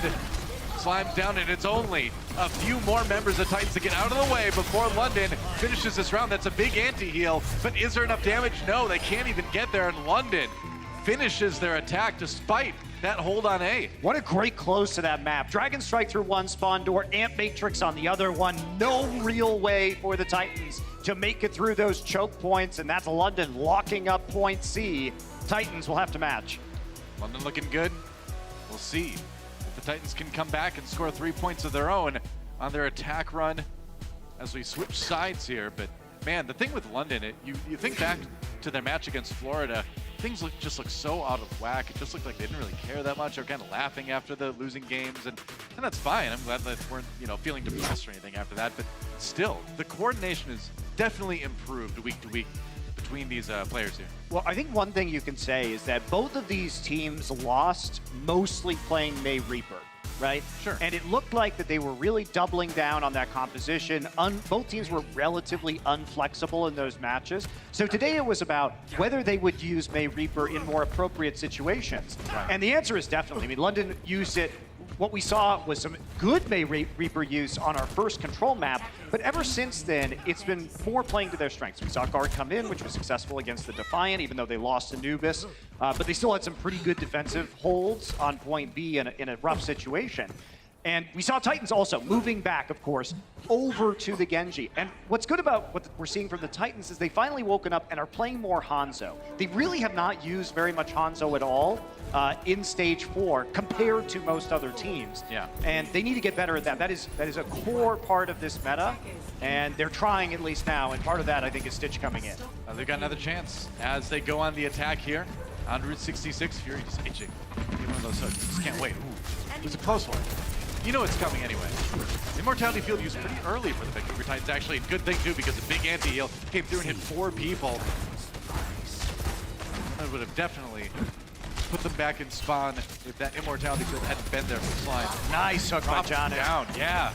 Great start by Janu, and Now with the Immortality Field out of the way on the Spitfire side, London is getting pushed back here. Yeah, this is going to be a good initial attack here from the Titans. Seems that way, yeah. You'll notice that they're playing Twilight on the Zenyatta to start things off. Now, part of this is because you want to win the barrier pressure battle, because obviously the volley straight into an Orisa barrier is going to do much more damage than an Ana can do. Right. But part of it is that if you isolate a tank, the Discord Orb burns that tank down so quickly. So this is a more aggressive pick composition from the Vancouver Titans, but you do sacrifice a certain level of healing. So it depends a lot on your execution. Well, the nice thing is Batiste does give you a lot of healing on his own, but definitely not as much as if you had the Ana along with it. Yeah. So it means you have to get the picks, and if you don't, then they're going to heal up super fast. And if you spend too long toying around in the neutral and like poking at each other, then you're not going to do well. Here comes the Dragon Strike from London Spitfire. Right now, the Hulk didn't really result in any kills, although Prophet goes down. Janu hits with the anti-heal. He gets taken up by Birdring in the end. And here comes the Blizzard for Vancouver on the point to just keep that payload pushing forward. Yep, that's going to be point A. That was not the best halt timing. So Spitfire, which are normally very good at executing that combination, did not have the timing down perfectly. And so Vancouver Titans instead able to easily escape the Dragon Strike and then turn things around with the help of the Blizzard at the end of the point. But Titans are now out of ults, really. So they do have this Dragon Strike, which is important if they are going to come through the upper choke. Yeah. All right, he's burned down through that Orisa's shield to start things off. No hook lands for the Vancouver Titans here, but that payload is certainly moving fast. London Spitfire needs to find a way to regroup and put a stop to that. And it's hard for them to get the Ana and the Hanzo out right now. A little bit. All right, Amp Matrix down for London. Maywall blocking a lot of that. Here comes the Dragon Strike, and it's going to force the Ice Block out of Prophet here. Twilight pops the Transcendence. They're going to just jump on top of the May. Why not? They're going to throw in the Blizzard, though, on the London side, and Vancouver Titans diving right into that one. I think they want to make Snow Angels or something, but no. Doesn't work like that in Overwatch. You just die. That was really bold, considering that Transcendence came out of Twilight pretty darn early in that fight, and they were trying to follow up on the Dragon Strike, but the Ice Block, delayed most of that time. Yeah. I think really optimistic engage there from the Vancouver Titans. Well, they tried to focus down the May so fast, but they kind of ignored the Immortality Field at the same time and just stood in the Blizzard, basically. Yeah, that wasn't the best play around the Blizzard, but I mean, Titans have plenty of time, is the upshot for them. Yeah, they didn't. Point A really fast. Right. Didn't get stalled out as much as London did. It's all about from here on out, right? We do see holds on B once in a while. Not common, but once in a while. So I'm very close to that amplification matrix. Again, the ultimate nearly up there. Try to keep the Roadhog healed. Twilight's still on the Zenyatta as they push forward here. And Matrix. Now the Dragon Strike comes through from London, and that is more like it. 2 kills from Birdring. Vancouver Titans trying to push back, but they've lost some crucial members of the team right now. The kill into Stitch. Yeah, that's probably going to be another push stop and a pretty bad stagger coming in for the Titans. Birdring needs to get out, though. Whoa. Immortality Field just in time to save him. I hate it when I'm climbing a wall and I run into a platform with my head, So annoying when that happens. Hurts really bad. Janu and Slime coming back and saying, you know what? No, we don't need to really do that whole regrouping thing. Don't worry about it. We'll just take care of it. Respawn, trickle in, get some kills. Nice hook. Janu staying alive with take a breather and then finishing off a Frozen Fury. That was some great skirmishing by the Titans. They were down in a 3 versus 5 for that fight, and because London took so long to re-engage and couldn't get any stagger kills, Respawns come through and turn it in the Titans' favor. So London not clean on the execution, and Titans are able to take an unlikely teamfight win, and now they can stall out with the Dragon Strike. Yeah, that'll buy them time to get to the end of point B, it seems like. Yeah, they can't do it. They forced the Ice Block from Prophet, and he was the only one who was going to be capable of touching. So good use of the Dragon Strike gets them point B, and now they have tons of time here. It's important to remember that you can never really assume that you've won a fight against the Vancouver Titans. They're able to really capitalize, well, not capitalize maybe isn't the word, but deal well with losing someone first in fights. That's kind of one of their specialties, weirdly enough. And we're definitely seeing that right there. Prophet with the Blizzard. They've got the Immortality Field down as well. Slime has been dealt with, and now the Hulk comes in. There's the Blizzard. Can they trap a few people in it?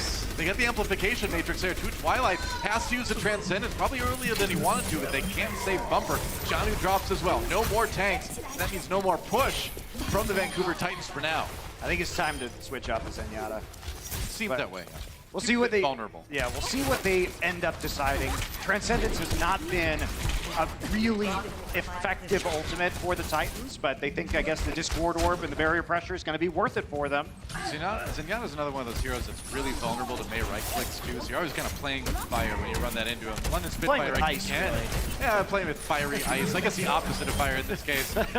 Another team fight win for London, and the best thing about this for the Spitfire is that they just keep building more and more ultimates throughout this. Oh no, in the spawn! The halt into the kill. That is a swag move from Gesture right there. That was emote worthy, but you know, he's staying professional. I appreciate that. I do appreciate that Twilight is now switching off the Zenyatta. It's time. Definitely time. So limited mobility that you have in this corridor.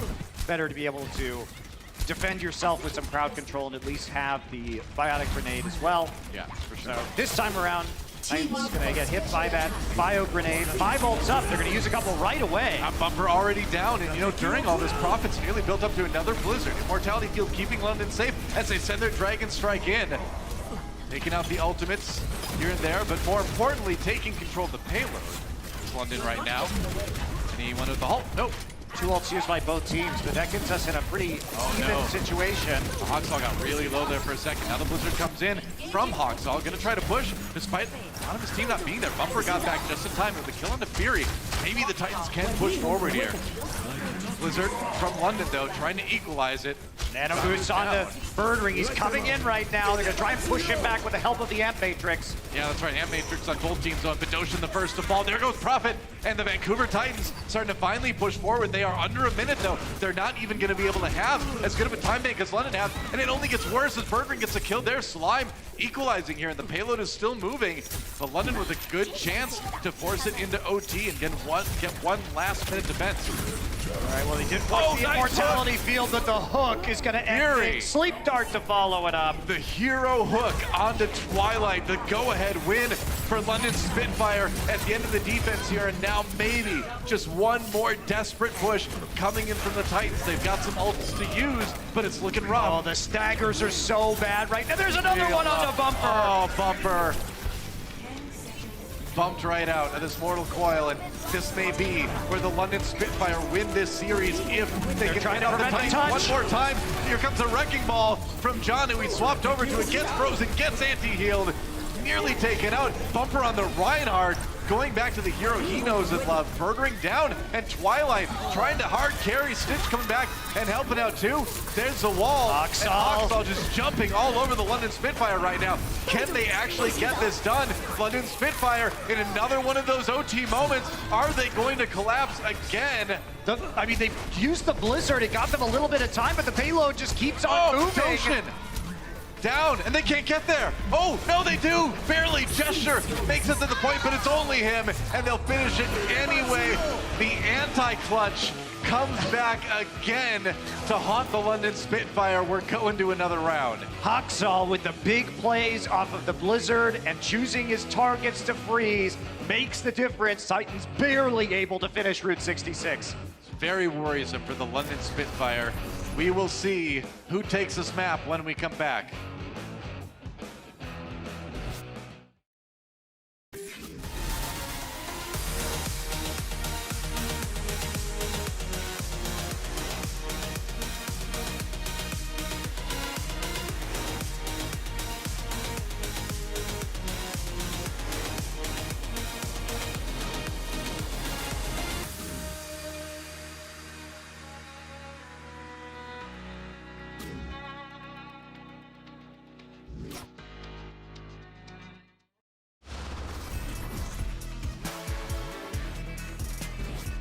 Well, we are back, and again, it's another overtime panic for the London Spitfire. They really had every advantage at the end of that round. That was a situation where most teams you can pretty much expect should be able to defend and win the map right there, but London Spitfire it's like the overtime bar starts and their brains all fall out or something. It's a weird situation for this team. And it's going to be hard because remember, the Titans were really dominant on this A attack, and London struggled on their A defense. So, yeah. All right. See what's going to happen right now. There will not be a Zenyatta here for Twilight. Yep. I mean, they really have to hold hard. Oh, man, losing Gesture. Devastating for the London Spitfire early. And remember, the Titans pushed through A pretty quickly compared to London. Only 35 seconds to go, though. Bumper with a kill on the Prophet. So this payload is going to get some distance here. Now everyone just trying to die on it. Use as many seconds as you can off the clock here. Birdring going to get a little bit staggered, but London is going to have another chance to defend at A. Such an easy win for the Titans, isolating Gesture, bringing him in, and then getting the immediate 6 versus 5. London, no ults online. No ults for the Titans either, but they're getting close to that amplification matrix on Slime's Batiste. All right, overtime, just a moment. London Spitfire trying to do the hardest thing for them to do, win a fight in overtime. Let's see if they can do it right now. Slime, Vancouver side, yeah, they drop the amplification matrix. Mortality field, yeah, the good anti-heal on London as well. That's going to keep them at bay for the moment. Payload's still moving a little bit. How much distance can the Titans get here? Now London pushing back in again. It's the supercharger and it's the hook! The hook on the Prophet! So huge for the Titans, and now Gesture trapped away from the rest of his team, in danger of dying, and he might just do that. It's a sleep dart onto Hoxall. Immortality field keeping Gesture up. The anti-heal means he is not going to stay that way. And Janu walking forward with the whole hog to deliver point A to the Vancouver Titans. No extra time as we are in time bank right now, but they're going to keep this thing going. Yeah, and you're going to see the later spawns, like the split spawns here way in the back. Hoxall still taking a nap, but Dosen pays for it with his life. Now everybody going to be spawning deep inside of point C. This is a disaster for London. They really have the series so locked up, and Vancouver just clutching it out. I mean, they have an ult advantage, not much of one, but at least they have the whole hog and the blizzard. These are ults that can push you off the payload for the fraction of time that you need in order. Oh no, here it comes, a halt into the Dragon Strike. Quartermain barely stays alive. That immortality field keeping London from outright losing the fight right there. Maywald, it's just so annoying to go through. Another hook on the Prophet, he dies with the blizzard again. I can't believe it. Twice they've hooked Prophet and won the fight off of that nice right click on a Badoshan, but that payload still getting pushed, and they may actually finish point B here. This is such a good push for the Titans right now. Only the Amp Matrix used for Quartermain, but Titans are almost back up to some important ults again. They've just been holding on to this blizzard. They haven't had to use it. London can't even get there. They have to give up point B. Oh boy. And this is insane. I mean, keep in mind, London Spitfire had the better time bank, but they still only got a minute 46. And it's so hard in the overtime mode, in the time bank mode, to push it as far as Vancouver has. Vancouver putting together a monumental push right now. Especially when you know the Titans' A defense was so strong the first time around. Exactly. So Titans really doing a good job with 1 minute here, pushing into all the way into Route 66C. That's probably going to do it. All right, that is 2 kills off that Dragon Strike. Now the Blizzard comes in for both teams here. Can London finish it? Fury? Oh, there's Janu finally going down, and the Vancouver Titans should be pushed off the point at this point. There's a right click there, yeah. Again, Nano Boost onto Prophet, finally getting a little bit of revenge here, and it's only the May remaining between Titans and the end of this push. Unless anyone else can get back there again. Looks like they're finally getting the respawns in there, and they're turning around. What? Birdring gonna kill into Hoxall, but the Titans back in action here. Can they actually keep this push going? They've got the Dragon Strike through the wall from spawn, and Titans trying their best. A kill into Badoshan. They are doing it, walking right through the enemy end of Amplification Matrix. Another Dragon Strike comes in from the Spitfire side now. Bumper low health, but they have that Immortality field from Slime to keep them alive for just long enough to do it. And Fury down. Hoxall rather, on the Doomfist. And I can't believe what I'm seeing. I can't believe that London has not been able to end this push yet. That's Prophet ridiculous. Finally with a kill. But look at that. The payload is still moving. Bumper again.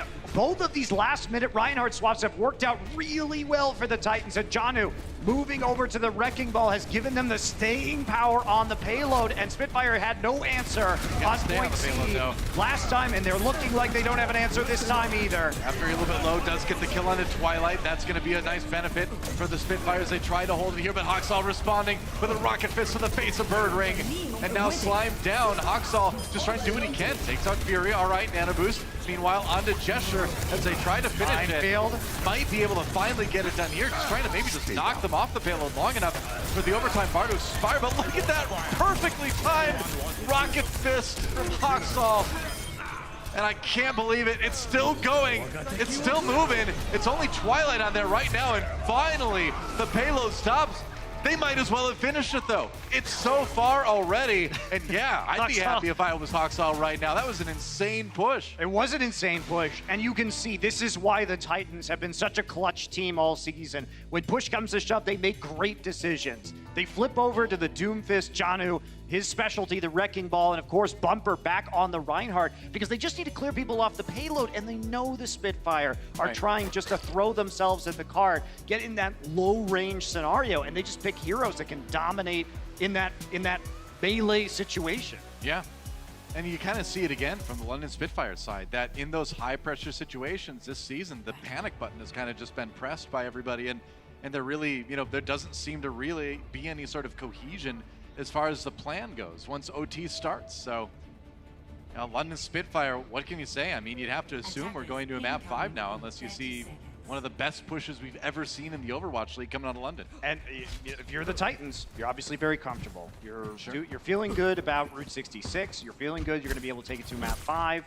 London Spitfire this year are 1-8 on Ilios. So this, you think, wow, Titans have such an enormous edge right now. They really do.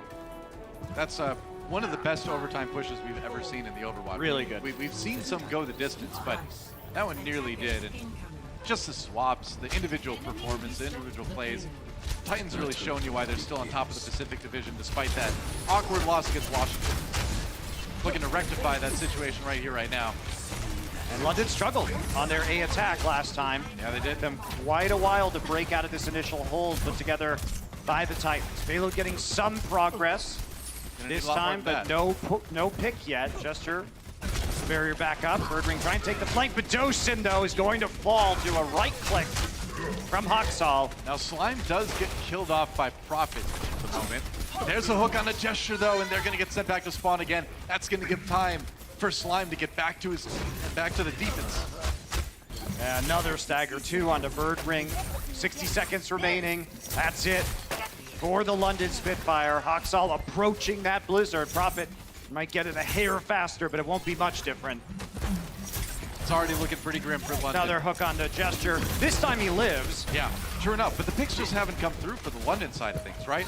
Murdering is not able to hit those. He gets hit instead by Stitch and the Hanzo v Hanzo. That's quite a difference from what we saw in Hollywood on our last map.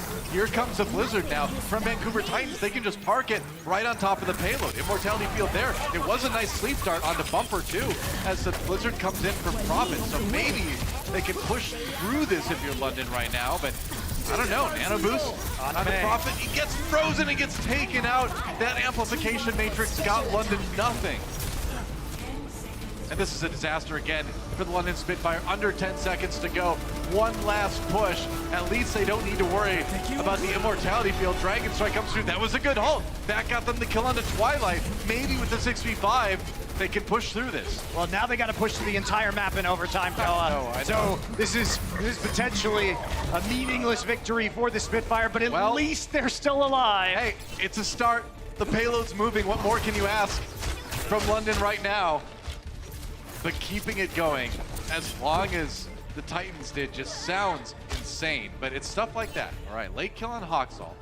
It's going to make it a little bit tough for Vancouver to defend at the end of A at least. Got to stop him in this choke point, but that's only phase 1 of what has to be a truly epic attack here from the London Spitfire. Still a very long road to go for London in overtime. Remember, if they step off that payload for just a moment even. And they have to have Prophet by this because they know that the Dragon Strike might come through. Right. And so they have to have somebody who can survive that on the payload. Very true. Amplification Matrix, there's the Dragon Strike. Where's the Ice Block? They got the Immortality field, so it's going to be okay. Lasts just long enough. Now the Amplification Matrix comes through for London. Fury down though, Stitch, with the early kills looking good for Vancouver. That's it, Stitch down.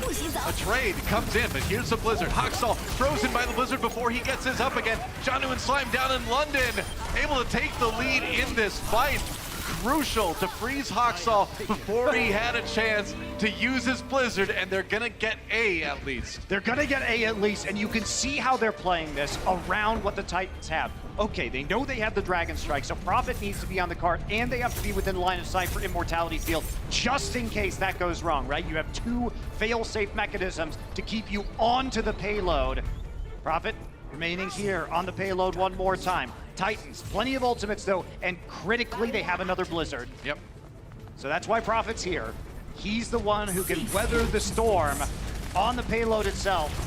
If it comes in, but that's not gonna help. Sleep into hook onto Prophet. Happened so many times before. This has to be an amazing Dragon Strike. They gotta stay on the payload. Meanwhile, Vancouver looping around the left side, taking out the members of London. And this is where it's gonna end. Vancouver Titans are sending us to map 5.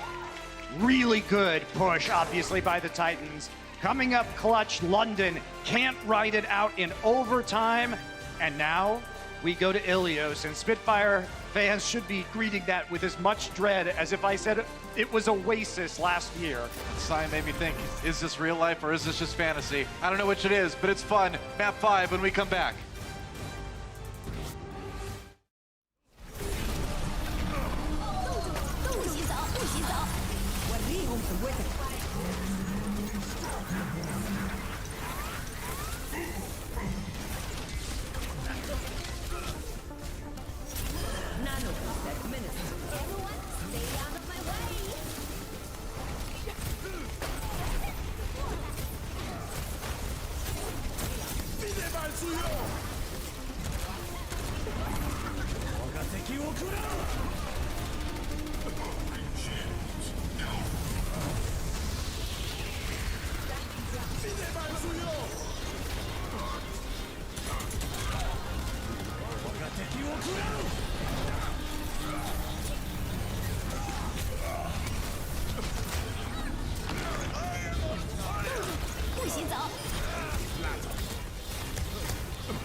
Nothing can stop me.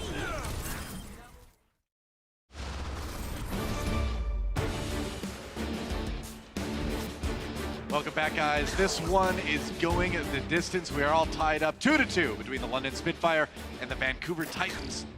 It was a pretty epic map, and a lot of that epicness brought to you by Twilight. That's right. On the Ana, hitting the sleep darts, hitting the anti-heals, and a T-Mobile MVP candidate. How about that? That's right. Huge performance. I mean, if we look at the DPS players, Captain Planet is telling me during our break that actually Birdring tied the all-time final blows on one map at 37. Wow. And Haksal tied the all-time eliminations at 62. Well, it was a long map with a lot of death, that's for sure. Crazy. Yes, that was quite impressive. Yeah. So Vancouver Titans gonna be really happy to have made it to map 5 here, Ilios. Right. A map that they are 9-3 on this season, while the Spitfire, as I have said many times already, are 1-8. Well, so difficult for the Spitfire, but a lot of those losses came in a different meta, so that's comforting, as well as a lot of losses came before Spitfire looked really good on the May Reaper. True. So I feel like we've kind of come full circle, where at the beginning of this series we were saying this is, the pressure's on London now, because control maps, like you mentioned, and like we saw on the stream, have not really been great for them this season. And although the meta has changed, you know, they still need to kind of dig a bit deeper to win this. They did win the first one in the series, but can they win 2 against the Titans? Titans have decided, unlike on Busan, that they're not going to play into the May Reaper mirror, which I think is smart. They're going to go back to the Hanzo May with the Batiste. That served them very well on Route 66. Yeah. maps, like our stats say too. The Titans have never lost a tiebreaker map this season, and they've never lost more than one map, or match rather, in a row. We'll see if they can keep that streak going. Today, Bergering a little bit low, got stuck for just a second. He's gonna be okay, it looks like. Meanwhile, the London Spitfire did manage to claim the point early, so they are getting the control percent going. Janu with the hook on a Prophet and Slime, but the follow-up Prophet has been hooked so many times in the last two maps. It's because he's getting slept. That started with a sleep from Twilight, Doa, and it might not be over yet. Coalescence is here, and it's a 5 versus 5. Well, I mean, London's still holding onto the point to their credit right now. They do take out the Immortality Field. Murdering trying to sneak into the backlines of Titans and just make it hard for them to really assault this much more. But Janu says, nah, I think I've had enough of this stuff. Goodbye, Quartermain. Goodbye, Murdering. Gets another one on a Badoshan. That's a 3K for Janu just off abilities. Make it 4. Why not? As the Vancouver Titans flip the point in their favor. Yeah, but the point is for London is that they got the point in the first place, right? Sure. They got 33 free percent off of a team fight that they eventually lost. So a little bit of a bonus there for the Spitfire, but they have to fight their way back in right now, and they're going to do it into that Dragon Strike and into a Blizzard coming up from Haksal. Prophet already with a Blizzard of his own, though. Gonna try and speed boost in. They get hit by an anti-heal on their approach. Bio Grenade does make it a little bit trickier. Gesture has to use the Fortify and dodge off to the side when the Dragon Strike comes through. There goes Prophet again. The early picks onto Prophet have been the doom for London Spitfire on the last couple maps now. It was also just a terrible Blizzard from Prophet. It didn't hit anybody. The Titans were able to get out of there very fast. They were trying just to speed boost in and make a play, but it didn't happen. Now they're down a Blizzard. And we're gonna see Spitfire once again repelled from the point. Got some ults to work with, but I mean, those ults are not, their most important ults are the Sound Barrier and the Blizzard. Pretty much. Titans, though, did use a lot, though. So, chance for London to come back in here. Titans maintaining that control. Yep, 60% now for the Vancouver Titans. But ahead. Little fade from Moira. Badoshan trying to get a position. Gets halted. A fat biotic grenade, too. That's right. 4 members of Spitfire. Now they're going to try and make some space here. Coalescence. Looping around the Maywall, and Gesture gets a kill on the Haksal. Too much damage early on. There goes the Immortality Field. Pushing forward, Murdering jumps in the backlines with the Death Blossom, gets one and then gets another as he takes on Twilight with the primary fire, and London just steamrolls the Titans in that fight. Crucial that they got the pick off onto Haksal, who had the Blizzard up. That was the ultimate the Titans needed because it punishes Spitfire for being a low-range composition. Yeah. Check out Birdring here, did weave his way into the backline. That's how you do it. The Shadow Step, right off the pillar, that's brilliant. From the top ropes. It's coming in, and yeah, that was a bit stylish. And the new Reaper Shadow Step is so good too, so much easier to use. Yeah, it's so much better. So Spitfire playing forward because they don't want to have to fight on the point when they know that Haksal has Blizzard. They want to force him to use it and get back to the point itself. Not going to be that lucky, though. Haksal is going to get an angle, so they're going to put the supercharger down. Yeah, that's right, and the Sound Barrier as well. They had a few low health members, and now the Dragon Strike comes through for London. Goodbye, Gesture Stitch finishes him off, and now London in a lot of trouble. Anti-heal on a Badoshan as well, as he has to back away and stay a bit safer. Now the Blizzard's coming in for both mains. Bumper does drop at the advantage, so going to the Titans for the moment. They're trying to turn it around with a Coalescence, but Fury gets anti-healed, so none of that Coalescence healing really does him any good.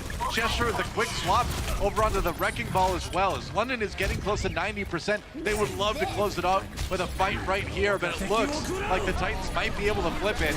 They're in position, yeah, with a kill on the Quartermain. Should be able to. It's going to be close. Gesture is still somehow alive in the backline. Swap's coming in. Haksal now onto the Sombra. Prophet as well, coming back on that Tracer and making a kill count onto Stitch. That's what you do, man. I mean, Prophet, one of the best tracers in the league. Last minute, clutch swap, but they get the Sound Barrier to contend with. Badoshan a little bit low. There goes Gesture. And Titans still trying to flip this one. We're into overtime now for London. There's a kill on the Haksal, who had swapped over to the Sombra. Stitch on the Doomfist now. Lots of last minute. Sleep Dart on a Prophet! Sleep Dart. Twilight with another huge play. And Fury down as well. The Vancouver Titans just can't quite seem to take the point away, though, from London. Slime not giving up just yet, though. And Bumper, another last-minute swap onto the Reinhardt. And they are going to do it. The Titans managed to flip into their favor. They do, Doa, and maybe the Spitfire have overcommitted. Gesture will get staggered. They have to touch this point, but they do have Fury out with the mech right now. Couple tools for them to use. Hoxall getting scarily close to that EMP, and that's all they're gonna need. Remember, they're not gonna have a barrier either to stop this shatter from Bumper. I mean, they might get the DMAC on a Fury right now. It looks like they will. That's pretty bad for London. Now London lets him use Owen Slime, kills Prophet with the pulse bomb up. Bumper moving in with the Earth Shatter. Doesn't hit anybody, but it's okay because Stitch and Janu picking up the slack, and despite the Death Blossom from Birdring, it's just not going to do it. Overtime ticking away, and the round will be taken by the Vancouver Titans. Scary for the Titans. Looked a little bit risky, but they are clutch, coming up with it again. Good late swaps over to the Doomfist, over to the Sombra, and the Reinhardt. When you recognize that the other team is going to switch to the Wrecking Ball, then they don't have any barriers anymore. They can't stop you coming in with that Earth Shatter. So, Bumper there, just pulling out the Reinhardt in the clutch over and over again on the last couple of maps, and it has been working. It's been really interesting, actually, watching this match because both teams have been playing really well overall, but in the end, Vancouver Titans coming up to be the more clutch team every time we get into that overtime scenario. You know, that stat we brought up early before the match began is turning out to be one of the most impactful ones we've seen in this match today. Yeah, certainly is. Living up to the expectations we had coming into this match. Hoxall will be playing the Pharah right now. Stitch, interestingly, on the Doomfist. So they're choosing once again not to go into that May Reaper mirror that they lost on Busan. As Spitfire need to be able to speed boost their way to the point, have to be worried about big potential coming in from the Doomfist and the Concussive Blast. Prophet firing those right clicks into Hoxall now, onto the point, go to London Spitfire and to yield to contend with, but the defense matrix keeps them safe for now. Yeah, they're gonna be okay now that they're on the point. That's right. So they tried the same thing when they played against Washington, the Vancouver Titans rather, and Hoxall never seemed to be really able to get the damage done that he wanted to with the Pharah. Maybe today will be different. Still firing it from the side. There goes Bumper, just kind of walking through the point, but wasn't able to be healed. Slime comes in for a dangerous res. I don't know how he got that off without dying, but Stitch is down anyway. So they rezzed one, lost another, and now London taking firmer control as their early percent grows. Yeah, and now that they've muscled their way onto the point and got the clip before the fight ended. A lot of bonus percent because of the ability to flip before it was contested. Stitch now changing over to Junkrat. So they want to put spam damage into the point itself. London needs to play a little bit more aggressively now around these choke points that they see. Okay, now they are going to make this transition over back to the Meihansu. So not going to stick with that Junkrat, thinking better of it. Swapping a lot faster than they did on Washington when they were playing against Washington on this point. Stuck with the Pharah for most of it, but now I think making the swaps they need to make. London going to back off upon seeing this. Yeah. Force him out of the point. Nano boost used onto Hoxall. Sound barrier. Halt comes in. Prophet down. Stitch finishes him off. And Janu with a kill in the quarter main now. So London's struggling to hold the point here. Birdring falls back but goes down to the point right now. And now London pushed off completely. There's a D.Va DMAC via Janu's self-destruct. And it should be a flip for the Vancouver Titans. So 75, 76% for the London Spitfire, but Titans have a chance to equalize. Yes, they do, and they're going to have some nice ultimates to use on this defense. Prophet not going to have anything quarter main 2, not with that sound barrier any longer. So they're going to push onto the point, see if they can make it work, but without that Blizzard, it's going to be a little bit tough. Dragon Strike going to be used right away to get the pressure on. Well, sending it through that narrow hallway again, puts pressure on London, but Birdring waltzes into the point with the Death Blossom. Stitch gets a kill on the Prophet. Birdring got one, but I don't know if it was enough. Self-destruct making the difference here. And Badoshan, he pulls out the Coalescence as well. And London starting to turn this fight around now. Yeah, they huge. lose their main tank though, but it looks like they're able to flip it. Yeah, can they get the stagger kills though? There's only a little D.Va and a couple supports right now. Gonna try and cover them as they come in with this. Oh, they do get it. And they're gonna get the mech immediately too. This is terrible. That is so rough for Janu. He just got his mech back again. Stitch came in and tried to take advantage of this. The kill in the quarter main. Now going one-man army, but no, he's not gonna last on the point. At least he does start overtime. So the London Spitfire have a chance to take this one, but Titans, nope. Winning the fight in the end. They're gonna be able to flip it back. Well, there's still that breaking ball off the point contesting. Coalescence gonna come back in, and they're not even gonna get there. They left the point. They walked off the point. Titans could have just gone back to the point. Well, happens to the best of them. You know, ask the Shanghai Dragons. Happens to everybody sometimes. Oh, that was looking potentially really bad for London, but 3 of the members were pushing forward, and Gesture was back there on the wrecking ball on the point itself. Sometimes you're looking for those kills and you can kind of lose track of the point itself. And take a look at some quarter-main replay from this last one. You see right here, nice boop off the side. And take a look at everybody not being on the point. It's a nice boop by Gesture as well. So they cleared out, so they thought the Lucio was going to stay back there, but Quartermain booped him off, and then Gesture immediately set up for the swing to stop the Diva push. That was really well done by London. Yeah. That brings us to the final round here on Ilios. The final round of the final map. Our first match of the day here on Overwatch League. Point unlocks in about 10 seconds and Gesture down already. Janu picks up the first kill here. Bumper gets another one. And even though they lose Slime, it looks like the Titans might be able to get some early percentage going. Yeah, they can. Just some delay right now. Hoxalt in the room, walled in. So, without Gesture there, he's going to switch to the Wrecking Ball. Yep. And just a contest right now, and he's going to think better of it. All right, they didn't want to give any percentage over the Titans. They do have to. Yeah, they are eventually. Yeah, they're making a decision just to go back to the Orisa right now. You do lose a little bit of ult charge, but considering how fast Gesture was picked off, that's not the most impactful. Fury on the Roadhog, and now they're going to try. Spitfire's going to try and match with Birdwing on the Hanzo. Yeah. We haven't seen that McCree strat be as popular as 222 has gone on. That's enormous. Yeah, and that's a statement. The flex support versus flex support right now, man. And Twilight, you know, as good as Badoshan is, I think Twilight's definitely been looking a bit better today. I mean, I think they caught Badoshan trying to be a bit greedy, attempting to get his nano boost online. Looks like they halted him as well. Nah, it's just a support duo. We do that sometimes. Just support players want to. Yeah, but then the Orisas get in there, halting people. Sure enough, interrupting the honorable dual Fury. Almost sent back to spawn there. Had the anti-heal and like no health remaining, but he's got out of sight. A lot of stalling here in favor of the Titans, so took London quite a bit of time to come back into this one. They're over 50% right now already. Now the Blizzard comes in. Goodbye, Badoshan, and Vancouver Titans forcing the London Spitfire out of this fight in a hurry. And now you got to get really concerned if you're the London Spitfire. As Twilight finds yet another one here at the very end, because we're up to nearly 70% for the Titans. London getting in one fight territory. If they don't retake it, this series is just over. And keep in mind, that's after London was just moments away from winning it on Route 66. Yeah, certainly had a lot of opportunities. Still have a sliver of a chance here, the Spitfire. Got a Blizzard. Chance. Got a Blizzard. We're gonna see the... Yeah, Blizzard gets thrown in from long range. Wow, that was a long-range Blizzard, but you know, they got the anti-heal in there too, so it worked out, the Biotic Grenade. I don't think the Titans are expecting it to just be lobbed across the point like that. Murdering down though, Stitch equalizing the kills. 5v5, Fury a little bit low, has to back away. Titans still at 98, 99. We're own T now. London Spitfire, they need to take it back, or this match will have slipped through their fingers.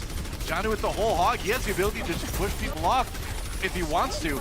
Nice hook denial from London Spitfire here. Janu just trying to hold strong. There goes Gesture. They cut him out for the rest of the team. And the whole hog from Janu trying to seal the deal for the Vancouver Titans to take this series in the final map. Slime! What a move from Slime! Gets two. And even though Quartermain comes back with some personal heroics, he's got the sound beer. They're going to need more than that. And the Vancouver Titans ecstatic as they will beat the London Spitfire in the last map. Crazy. Just barely. But the Titans looking a lot better today. Now we know why Stitch is brought in. This gives them the flexibility to play the Hanzo and the Mei simultaneously. Yeah. And we're seeing that be one of the best combinations in this meta. So Titans reevaluating their lineup and see. Oh, Gesture. Must have had a scary expression for Stitch there. A little bit frightened. Can't blame him. London struggling at the end there. They dropped to 1-9 on Ilios on the year. Ugh. Man, and just going back to Route 66 again, you think those guys were just moments away from winning that series on that map, and Titans just barely clutching it out on Route 66, having that crazy overtime push in time bank, and then winning it in the third round on Ilios. Heartbreaker for London, but pretty exciting for the Vancouver Titans and their fans. And now we've got Danny standing by with Bumper for some thoughts on that crazy series. Mountain Dew, thank you very much. Everybody give it up for Bumper and Vancouver Titans for the win. Yeah, close match, but you guys did pull off the win. I'm sorry to bring down the atmosphere a little bit, but I do have to ask. Before we actually talk about the win, we're actually going to talk about your loss against Washington Justice last week. It was your first time getting 4-0'd by a team. Can you just briefly tell us what happened and why did you guys lose against Washington Justice? Because coming into the match, everyone thought that you guys were going to win, but it didn't happen. 일단 오늘 승리 얘기를 하기 전에 좀 죄송하지만 좀 저번 주에 있었던 경기, 워싱턴 경기를 조금 얘기를 좀 해봐야 될 것 같아요. 어떻게 해서 좀 패배를 한 것 같으신가요? 진짜 저희가 경기 들어가기 전까지는 진짜 이길 줄 알았는데 경기를 막상 해보니까 스테이지 1의 밴쿠버 고추를 만나는 기분이더라고요. 그래서 좀 진짜 워싱턴이 너무 잘해서 진 것 같아요, 저희가. So even going into the match, all of our teammates in Vancouver Titans going into the match thought that we were going to win. It was going to be an easy match, but as we were playing the match, we sort of saw the Washington Justice. They were really good up to a point where we thought they were like us, Vancouver Titans, in stage 1 playing 3-3 composition. They were that good, and that's why we lost. But today, you guys beat the London Spitfire. Everybody make some noise one more time. Yeah, great win. You guys almost lost it, but you guys clutched the win. How are you guys able to clutch the win today? 오늘은 그래도 승리로 끝마치게 되셨습니다. 어떻게 해서 승리를 거두시게 되셨나요? 런던 스피파이어가 엄청 잘해서 저희가 좀 많이 밀리는 상황이 나왔는데 줄 맵은 좀 질 것 같은 맵은 빨리 주고 이길 것 같은 맵은 저희가 그냥 빨리 가져와서 이긴 것 같아요. Right, so London Spitfire was a really good team in today's series. So we just thought, the matches or the maps that we're going to lose, we're going to just end it really quickly, give it to them. And the maps that we're going to win, or we had the possibility of winning, that we're going to win it. And that's how we won at the end. Bumper, thank you so much. Casters, back to you guys. All right, thank you, Danny. Interesting philosophy, actually. Like, we weren't going to win that map. We weren't planning to win that map, so, we decided to give that one to London. Yeah. Okay. Nice attitude, Bumper. Nice. I love Bumper. Yeah. Always brings the spice. London's gonna love Bumper right now, that's for sure. They don't love his Reinhardt. Definitely not. Our player of the match, brought to you by Omen by HP, is the one, the only Janu. That's right. Making the picks on the Roadhog, usually on profit. I like that one right there. I think that his hooks. It was hard because both Janu and Twilight were creating so many openings around crowd control to make a selection here. But you look at Janu's Roadhog, he was pushing people off of objectives, playing intelligently with the whole hog, as well as really delivering on opening picks against Prophet or against Gesture, that it makes a lot of sense for him to have this player of the match. Yeah, 43% hook accuracy is pretty solid. Especially when you play that much Roadhog over the course of a series. Yeah, absolutely. We've seen higher percentages, but like you said, over the course of a long time, that's really solid. So our Omen by HP player of the match is going to be John. And that's going to do it for our first series. Thank you to our Disney XD audience for watching. The rest of you guys, don't go anywhere. You can still watch a lot more Overwatch League today. That's right, Paris Eternal versus Philadelphia Fusion coming up. We'll be back with that match for you in just a moment, so don't go anywhere.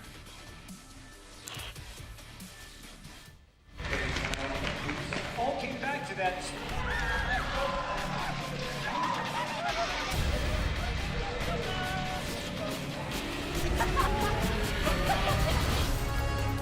The Overwatch League is brought to you by T-Mobile, now connecting 99% of Overwatch League fans. Catch your league on America's network, T-Mobile.